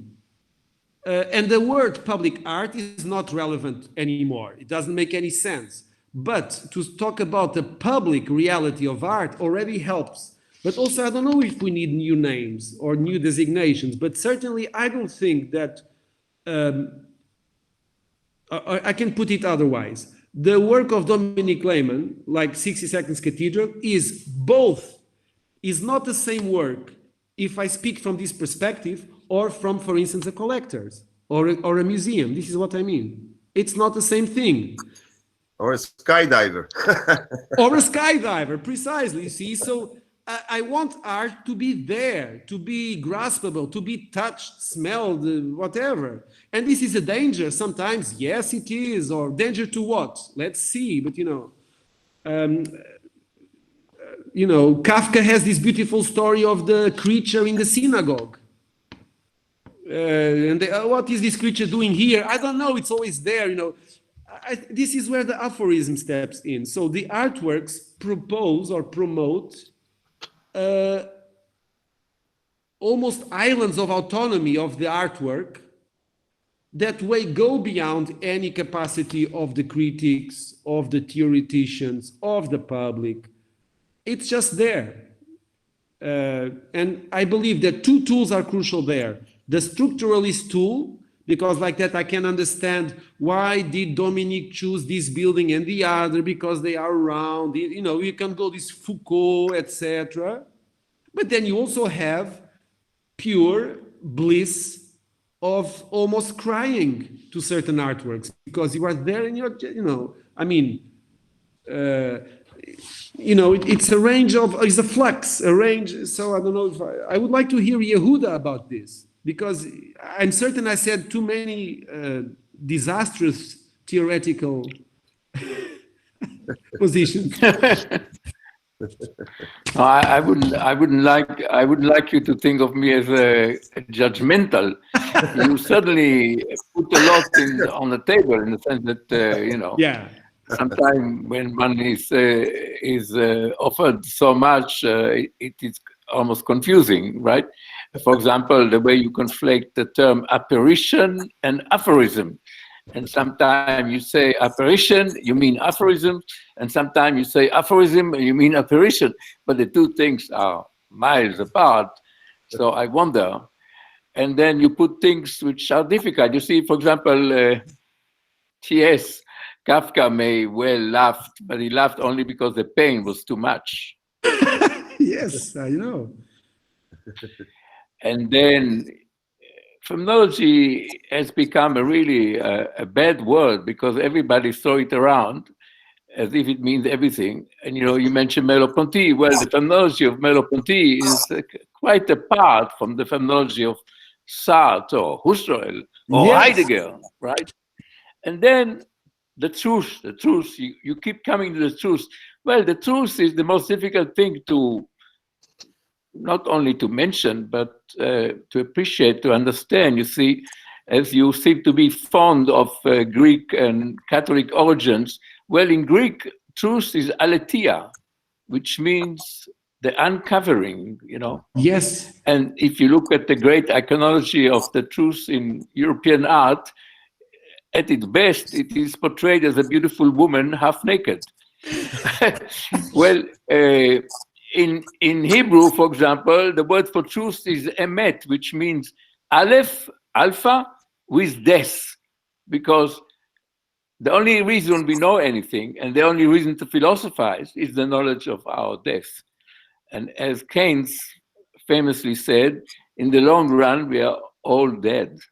Yeah. And so now I think in looking at this way, perhaps you come closer to the difficulty in addressing the truth directly. Certainly, it's not possible, I think. And now, the Van der Berge, the Dutch historian, once said something quite amazing. He said, all painters are born phenomenologists.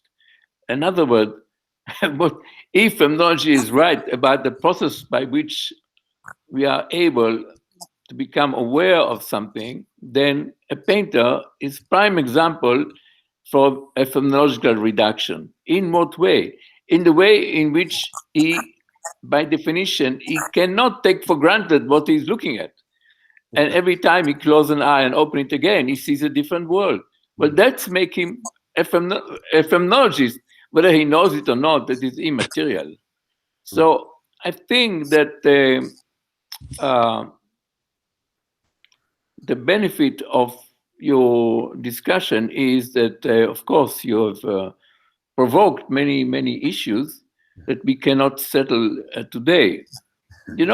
I do appreciate Sloterdijk on the bubble, but Sloterdijk is a very smooth client in the sense that he says many things, and in my view, too many.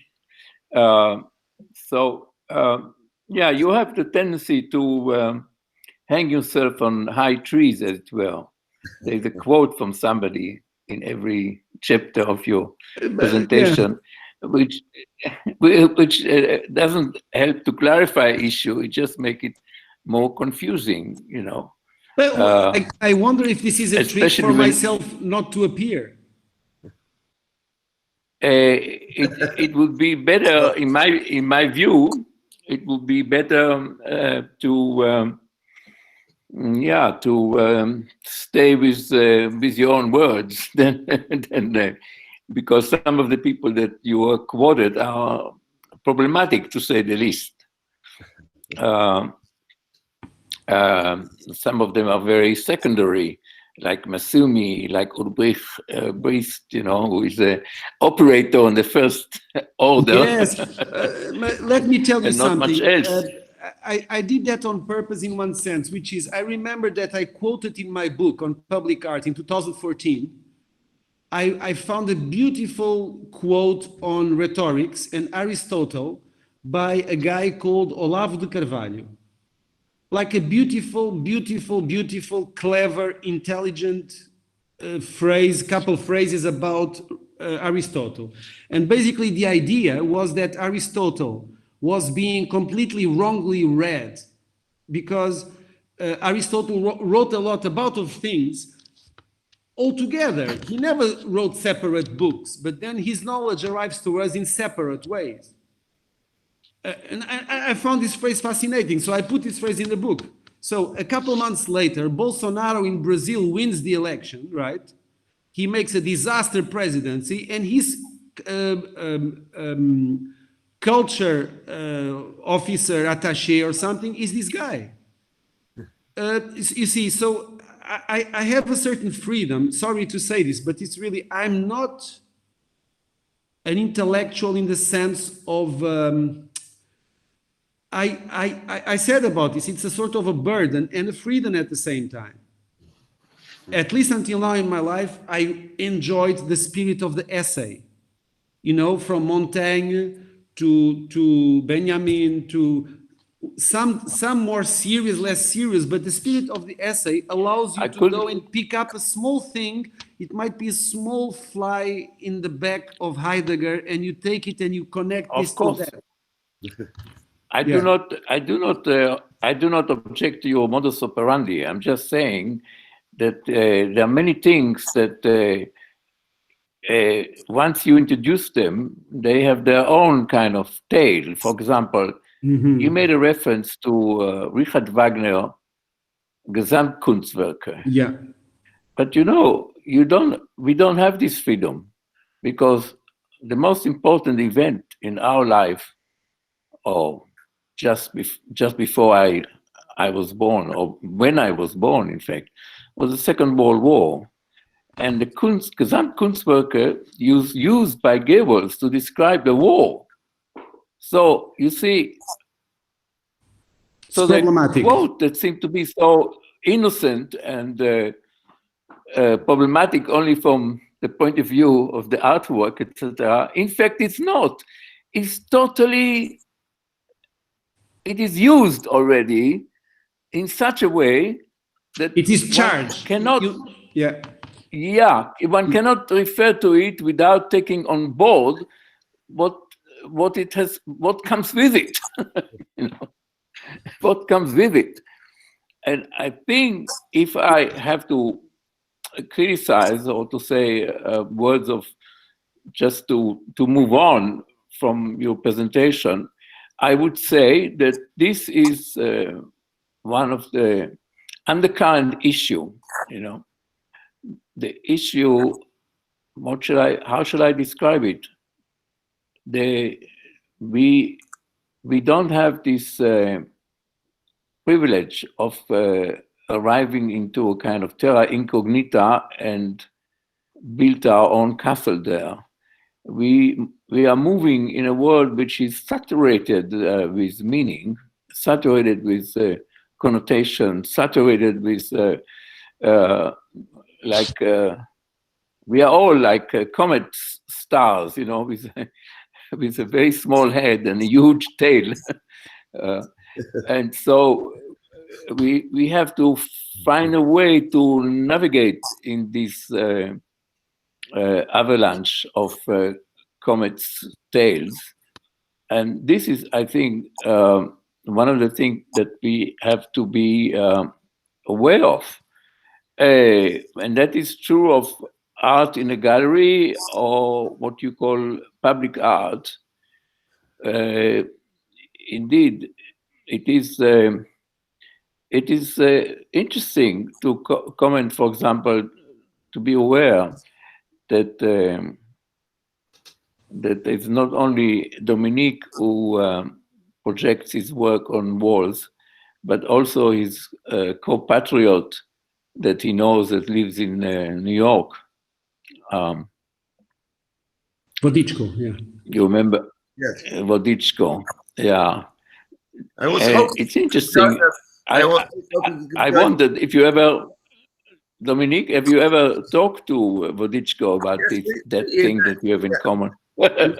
We are in the adorable conflict, which I love. And I think this comes very close to something which I can somehow refer to this difference which you have made, Mario, in your text about my work. The difference about artists aiming to or concentrating on the idea of true and to projecting the truth. Am I trying to be true, simply true as an artist, or I'm trying to project the truth as a certain type of the content in my work? And for me, by definition, Krzysztof, which I admire his work a lot, but he's definitely a sculptor in terms of the definite content of his message, which is the truth that he's projecting. Which, of course, for me, defines him as a sculptor. I define myself as a painter in terms of that I'm interested in the true, because all the content which I'm projecting or transferring into the hapticity of the urban environment, they're true images, but they are not aimed to project the truth. So thank God. Yeah. Yes. I think Dominique. Yes. Yes. I think that you are a painter, and Vodichko is an industrial designer. And well, I mean, I'm saying it not as I'm not saying it merely as a saying. I say it also from personal knowledge.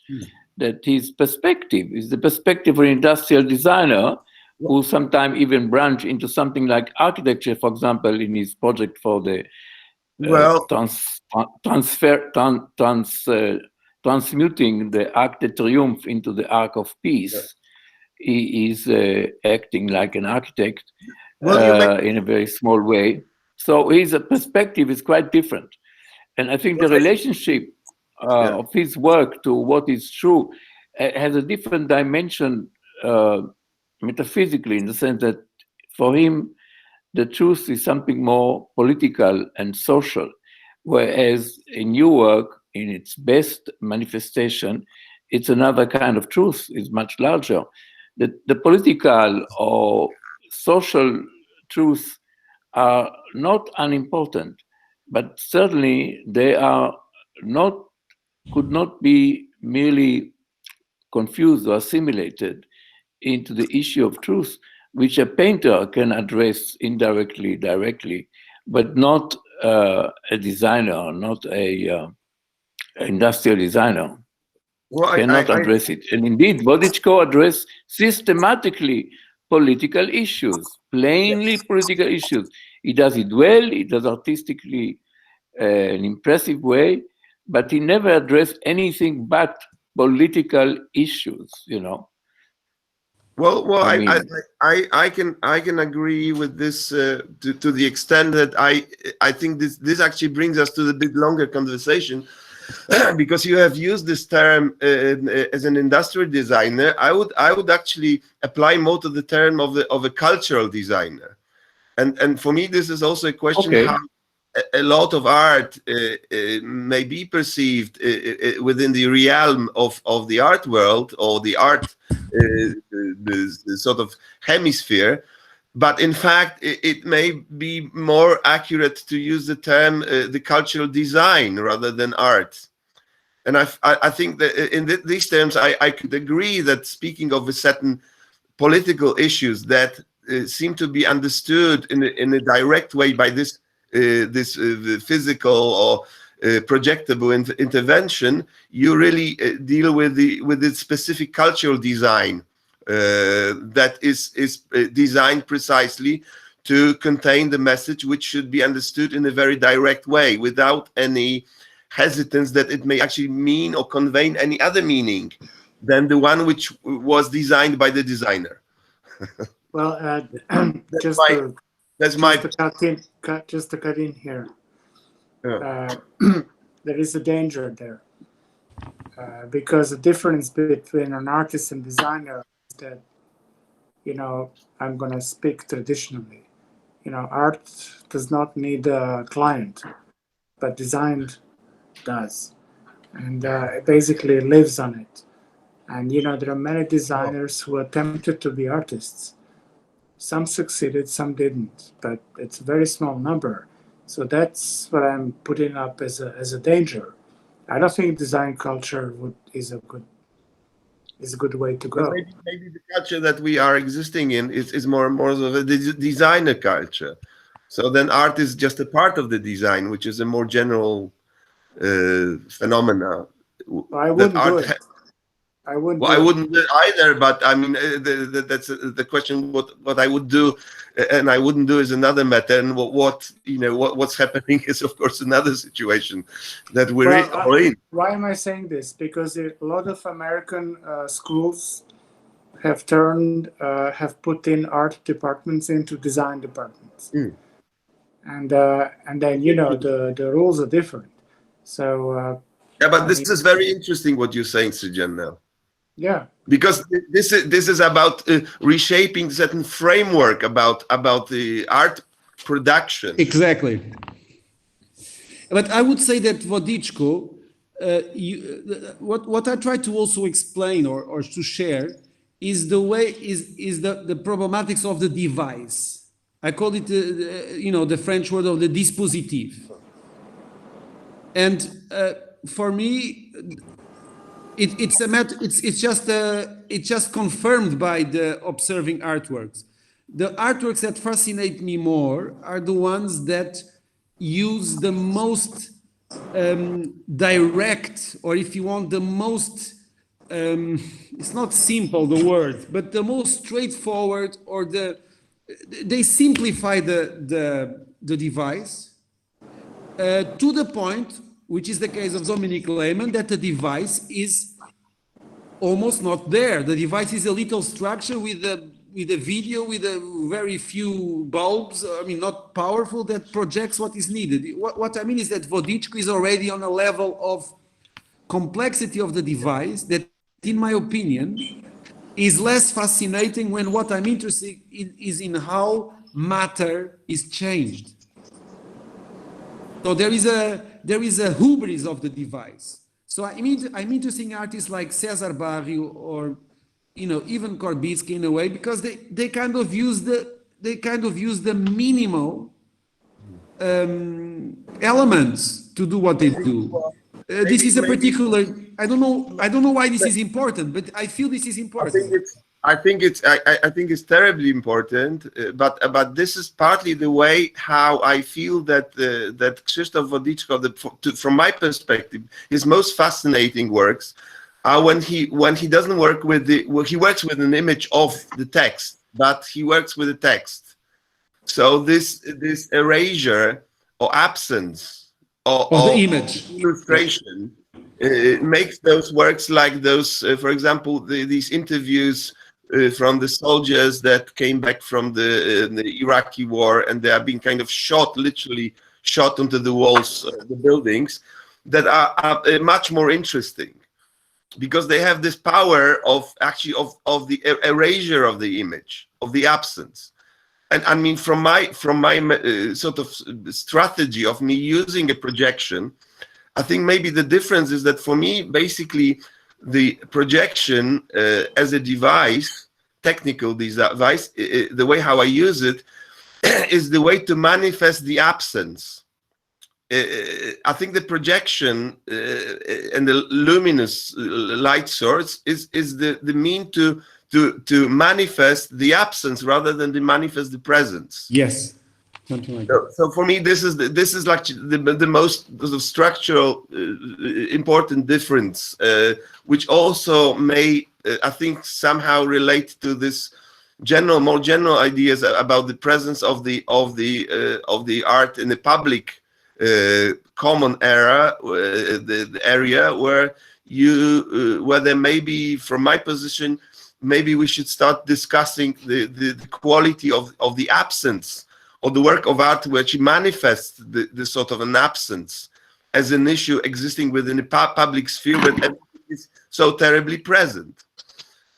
So yeah, this is my part. Speaking of your reflection in these terms, that the projection is the manifestation of absence. I mean.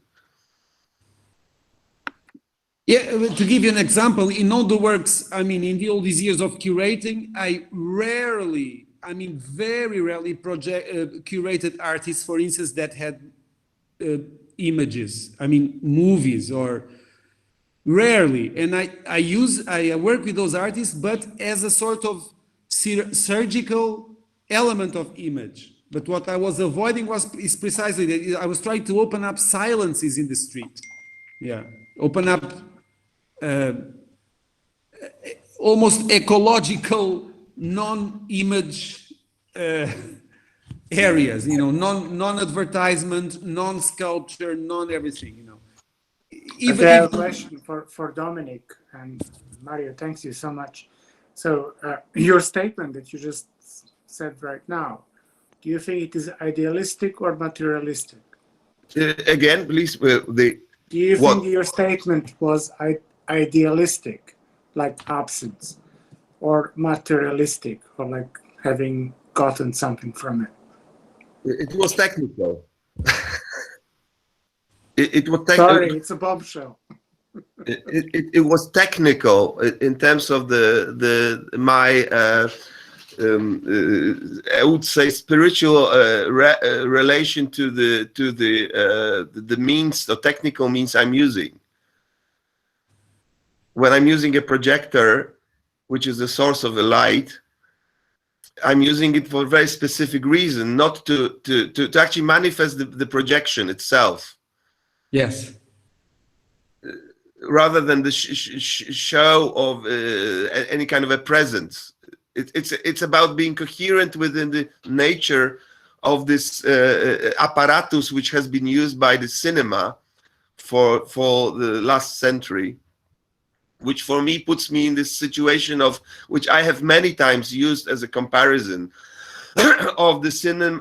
I think it's still somehow accurate, speaking of the empty cinema theaters at the moment. But this situation I'm trying to create in publics, but also in the galleries, is the moment of the cinema theater with the light on.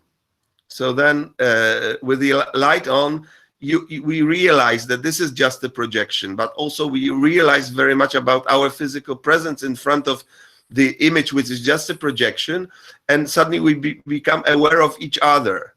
So this is this participatory element, which arrives when the projection is shown as a mere projection, rather than sort of drags us inside into this immersive cinematic space.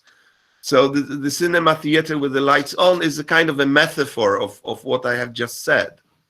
I don't know if it's clear, but that's how I see it. Yeah.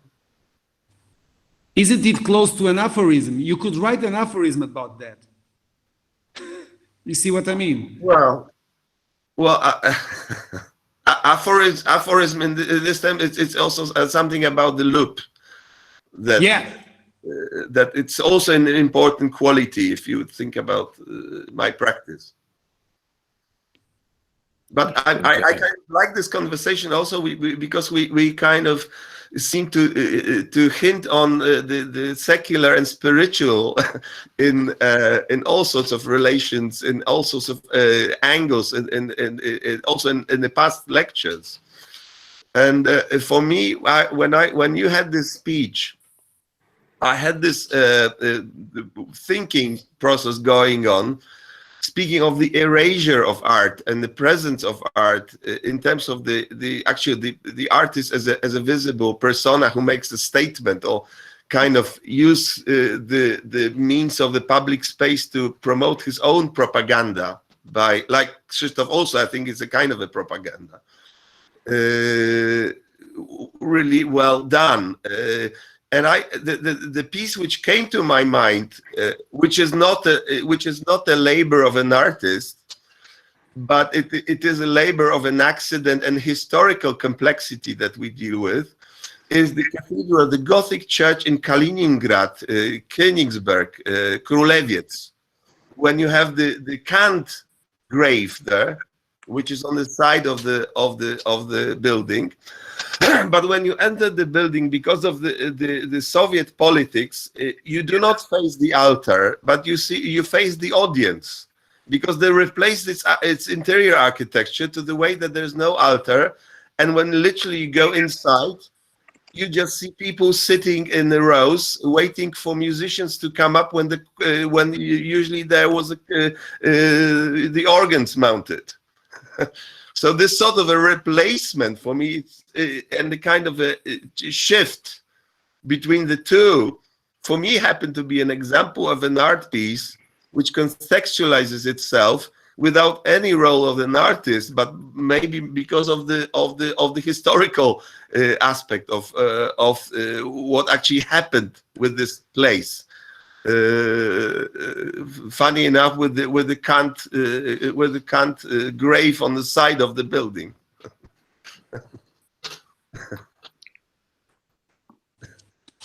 It's a miracle that it stays, because most of the town was destroyed in the war. Yeah? Yes, but this one, it's like a statement. Right.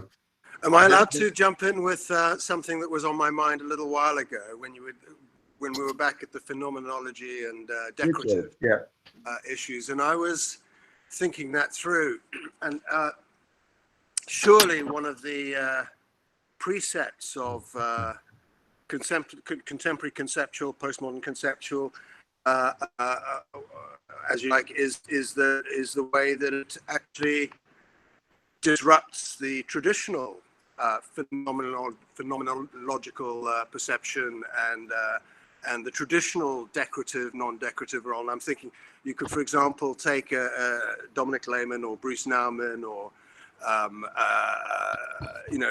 other conceptual artists and compare that, the way that those interact with a Stubbs or a David Hockney, and I'm sure they're kind of different projections going on there that just as I say, the conceptual art, the basics is surely disrupting that a little bit. That's what it wants to do, isn't it? Are you with me? Yeah. Isn't that what it sets out to do? No, I wonder in this piece that Dominic did with the poet, with what is the name of the poet? The last piece you did with the poet.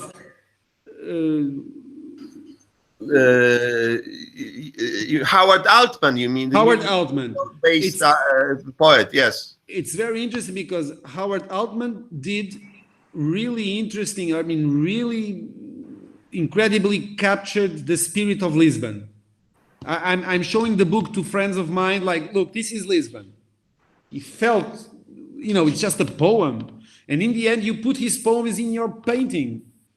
You want to speak a bit about that, because then you have the language versus, what you do. Well, it's just a shame that Howard is not with us today, but because it would be wonderful to stay in dialogue.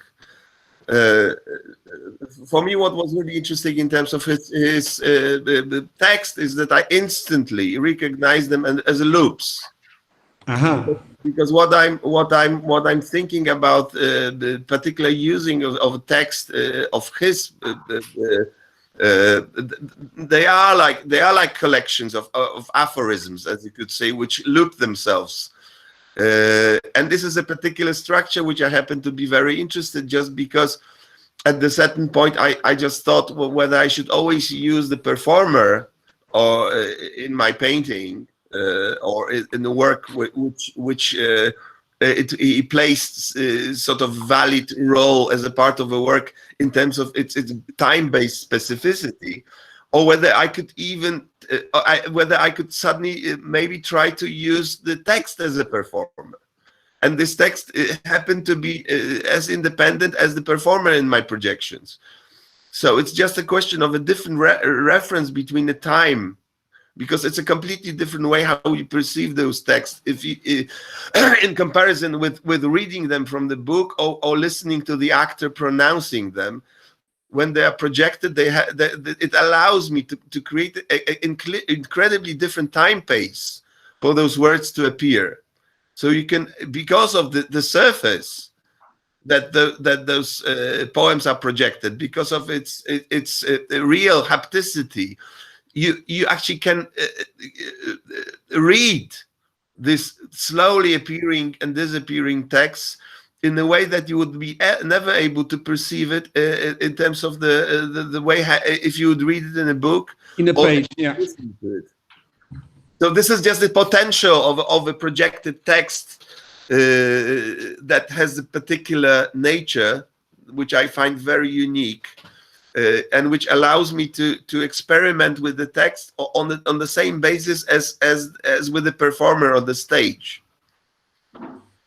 Or the building. Or the building equals the painting. Yes. But in Toro, the building were the actors. Well, they were, of course, they were. Urban-wise, they are very important actors in the city center. And the work you did with the Warsaw Palace, I mean, these buildings are main actors in whole cityscapes. Yes, but again, you can imagine that sort of relation between the historical meaning that is being contained within a building and the application of this sort of palimpsest I'm creating on top of it. And I think there is this difference between, because this is being used exactly very successfully by the structure used by Krzysztof Wodiczko. But then it's just a question. Then it appears the question of what appears in the way of its I would say the definition. Because what I have, the definition which establishes a certain type of power, and I'm a believer of a powerlessness. That sometimes, again, you're referring to it as an ornament is somehow safe. Also projecting the crowd of the people who came to gather to listen to Gomułka's speech, which is very famous speech of a first secretary in 1964. That was a hope that at least the communism reality will ease up, and it wasn't true. And there were these people who came to listen. And my projection was not to project the Gomułka on its monument when he had the speech from, but to project those people who came. Well, if I can say, Dominic, I mean, of course, I love your work. I respect everything, but you reach a very dangerous ground there. That an artist should do architecture. Well, I'm not doing in architecture at all. Well, you talk about building. Well, I'm talking about building on the same way as if you could. Of course, I stretch my painting. As a metaphor or as a literal? No, it's a literal. I'm very literal, Srijan, because I'm a painter. Well, then you have a Hundertwasser, okay, in Austria. I mean, do you like that? It's like ultra kitsch, and then you have like other examples of I'm not in love with the communist architecture. I'm not in love with the base of the background. It's not a question of being in love and trying to make it better. For me, this is the opposition comes and the set meaning comes not necessarily from my particular enchantment and adoration of the actual space. Very often it comes of the totally negative approach. Yeah, no, I'm not challenging your thoughts. You know, I admire them. I'm just saying that this is a big challenge, and you know, it has been done in socialism as well, especially in Yugoslavia, and I have like 2 books on this. You know, because the artists were commissioned first, and because they have an expression, and then the architects were added to them. Well, I think it's advisors and then co-authors. That's the point. You know, it's a different education. I mean, it's challenging. The conflict. It's always challenging, and for me, like a conflict. It's like a conflict with the sculpture. And I'm still a fan of this quote from Baudelaire, who said that the sculpture is something that you can fall off when you step back looking at the painting. By the way, I skipped the part in my I think text. we need Yehuda saying something. But let me just say something, which is, I skipped the part of the text, my friends. I skipped it, the part that I was going to say that the real painter of modern life today is Dominic.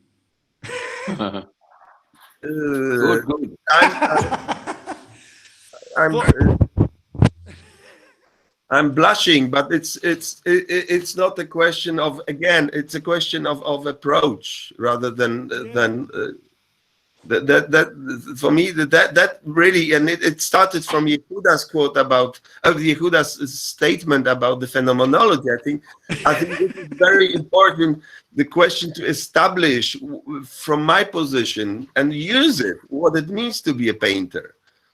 Not to question what it means to be an artist, because it's a completely different issue than what it means to be a painter.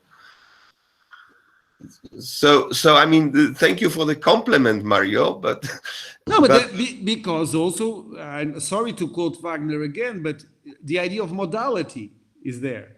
So we are reopening the files of modalities. What is dance? What is poetry? And some forms gain new meaning or new, how do you say, pertinence. For instance, who could imagine that painting could become again relevant some time ago? I mean, but then there is the average understanding of things, and then the real capacity to rhetorically do a cut and find the anachronic truth of things, you know. And dare to say it, my main conflict. This is the beauty of it, Mario. I think that to be anachronic is actually the way to be most on time and accurate and critical very often. I mean, that's what for example, I like Teumann's paintings, because they're anachronic, and he played this really, really well. The strength and the power of anachronistic medium. Right. I think because every painting has its own time. Yeah. Every successful painting has its own field of time. Mm-hmm. And in the case of Lehmann, the idea of loop particularly stresses that concerning the cinematic environment we live in. We are surrounded by screens, colorful, digital, algorithmic, you know, and suddenly comes these things that are low resolution, black and white, or tense black and white, in strange places. They don't age when they are low resolution. And they repeat. In the end, they still repeat. So they say, fucking, what does this mean? Or what can I do with this, you know? Yeah.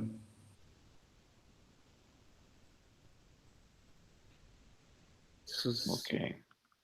So I think this is also something very much about redefining the public space in terms of the artist's interventions.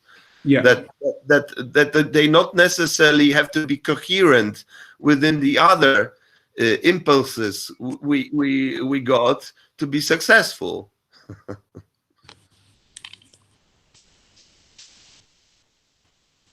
On contrary, I believe. It has to be done trotzdem. Yeah. It has to be done how? Trotzdem. Trotzdem, genau. Just quickly, Dominic and everybody, really pleasure to be here. I have a meeting in another 5 minutes, so I may have to leave earlier. It was a great discussion. Thank you, Jan. Wish Thank to you so next much for be your present next time.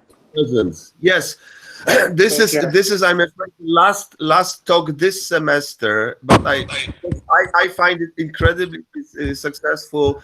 Thanks to all participants. Thank you to Yehuda. Thank you to Serjan, Mario, Ulrich, and all other fantastic people that had a chance also to share their experiences. But I do believe that we'll have a chance to meet in the same crowd within a new exciting lectures in the next semester, in the fall semester. So I do really hope you'll bear us still, and you'll be able to stay with us for the next openings of the next discussions. Sounds good. I will be in your same time zone in the fall. The same time zone, yeah. Yeah. Thank you so much for the patience. I did not have any idea about the time, but you know, that's it. And I will send also some stuff to Yehuda. Thank you very much. Thank you. I will send you some information about what Very we're good. trying to do. Are there any questions from the students or from the crowd that is still with us, or because I would like to feel that of course there's still a lot to say, and I think as usual we may transfer this discussion to another lecture which will happen, but just a question to all the crowd, if there's anybody who'd like to add something.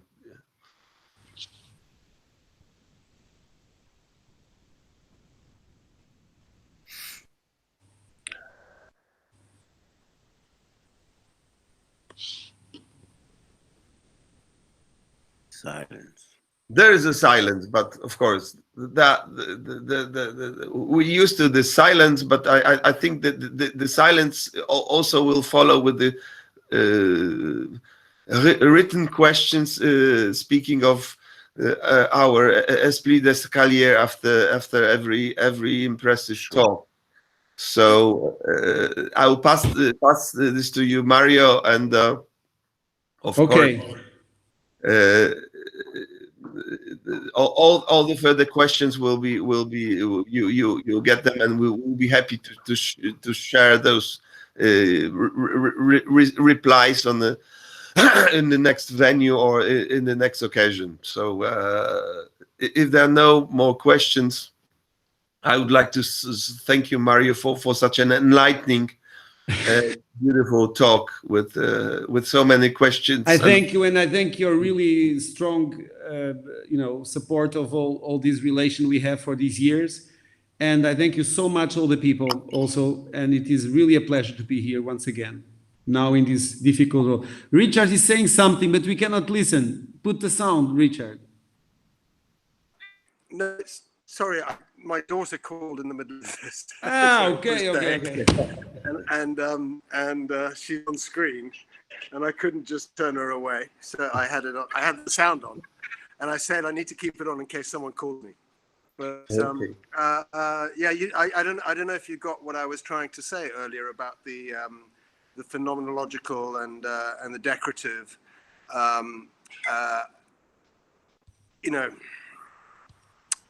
Different kinds of life, objects, experience, etc., have a different, relationship with those two issues. But I think conceptual art, by nature, sets out to disrupt the normal lines of those things. And I'm wondering if that's something, that occurs to you in this theoretical perspective as important or not, and occurs to the artist as they are going about what they're doing. I mean, Duchamp exposed the idea of the economy of attention.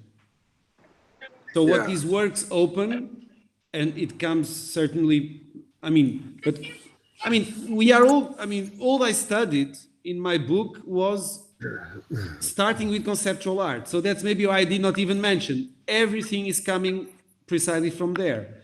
But what I try to do is to reconnect a historical tradition with anachronic drives or anachronic discourses or things that are just in the air and that sometimes fit in with the latest artistic expression, and then suddenly it says the same thing as Aristotle said 4,000 years ago. I'm interested in this kind of flux, you know. That's that. But yeah, everything is, I mean. But just for example, what was mentioned was the truth, the pursuit of, or the depiction of truth, or projection of truth. That in itself, truth is a phenomenological, you know, experience. You know, if you take any of the debates between Edmund Husserl and Jacques Derrida, there's very different conceptions of truth. But I mentioned more the true. I think Dominique was clear about that. Maybe I said truth, but what I really mean is true. True. Yeah, I know that I know that certain pieces of art that I curated, and it was not me doing the work, it were the artists, they rang so true, so vital. They are just vital. They make sense. Yeah. And this always happened in the history of man. Yeah. Certain things make sense and others not, you know. Participating or not, you know, in this thing we call life. Yes, in this vital, in the vital aspect. And that's why, by the way, that's why if I have a strong clash in myself, that's why I think philosophy, I'm going to provoke again, so sorry. Philosophy is a bit overvalued, and rhetorics is undervalued, because philosophy speaks usually when the damage is already done, and rhetorics speaks before we do things. And for some reason, rhetorics was abolished from all the studies in all universities. I mean, very, very difficult to find a rhetorics course or something, because rhetorics was substituted by propaganda, by advertisement, by marketing. I'm trying to get out. And we lost this beautiful thing which the cynics had, the Greeks had, which is let's provoke, you know, Diogenes. And I think Marcel Duchamp, if you go to conceptual art, is a major rhetorician. What is the turning around of the fountain, if not a rhetorical act? He did it. And then we play with this, you know. Of course, then there is moments when this Chinese artist who used his work to piss on it. Yes, this is performative, okay, but there is, I mean, rhetorics is under acknowledged. We allowed people to take over that area of the human rationality, which is a pity, because it's very performative, it's poetic. You know, that's what I mean. Maybe I could... Very popular in the 18th century, Graham Swift and yes, amazing, you know. Jonathan Swift, not Graham Swift. Jonathan Swift, of course. Jonathan Swift, yeah. Rhetorical tools are what... Rhetorical tools is what make us social, not philosophy. Philosophy, I write, I read, I go home. There is the Holocaust, I write about it. But what about Karl Kraus, who wrote aphorisms pointing to the dangers? You see what I mean? This is rhetorical, not philosophical. And he said what was coming was the society of opinion, which is very dangerous and fascist. You see, I'm interested in this kind of emergent thinking, and I think many artworks, they point the direction rhetorically, not philosophically. So thank you for coming up with that topic, which is really what I like. This is what you just said. Within 2 seconds, Ilma. Yeah. It makes you very special as a curator who introduces that way of thinking into the public sphere. Yeah, that's very unusual, and this is very, very precious. I think your position you are taking up as a curator of the art in the public spaces. So I have to go. I'm getting a red flag. Take care. We all Very got nice red meeting. flags. Very It was a interesting. pleasure. Thanks a lot. And we did Take not it listen easy. to Alessandro, I'm but very glad I managed to get in finally. I'm so glad I managed to get in finally. I've been wrestling with this week on week. good. Great. Anyway, well done, guys, and great to see you. Thank Ciao. you, Richard. Thank you. So, thank you all. okay. Great. Bye-bye. See you next Thank you time. so Thank much. you very much. Okay. Bye. Thank you very much. Thank you. Thank you. Bye. Ciao. Mhm.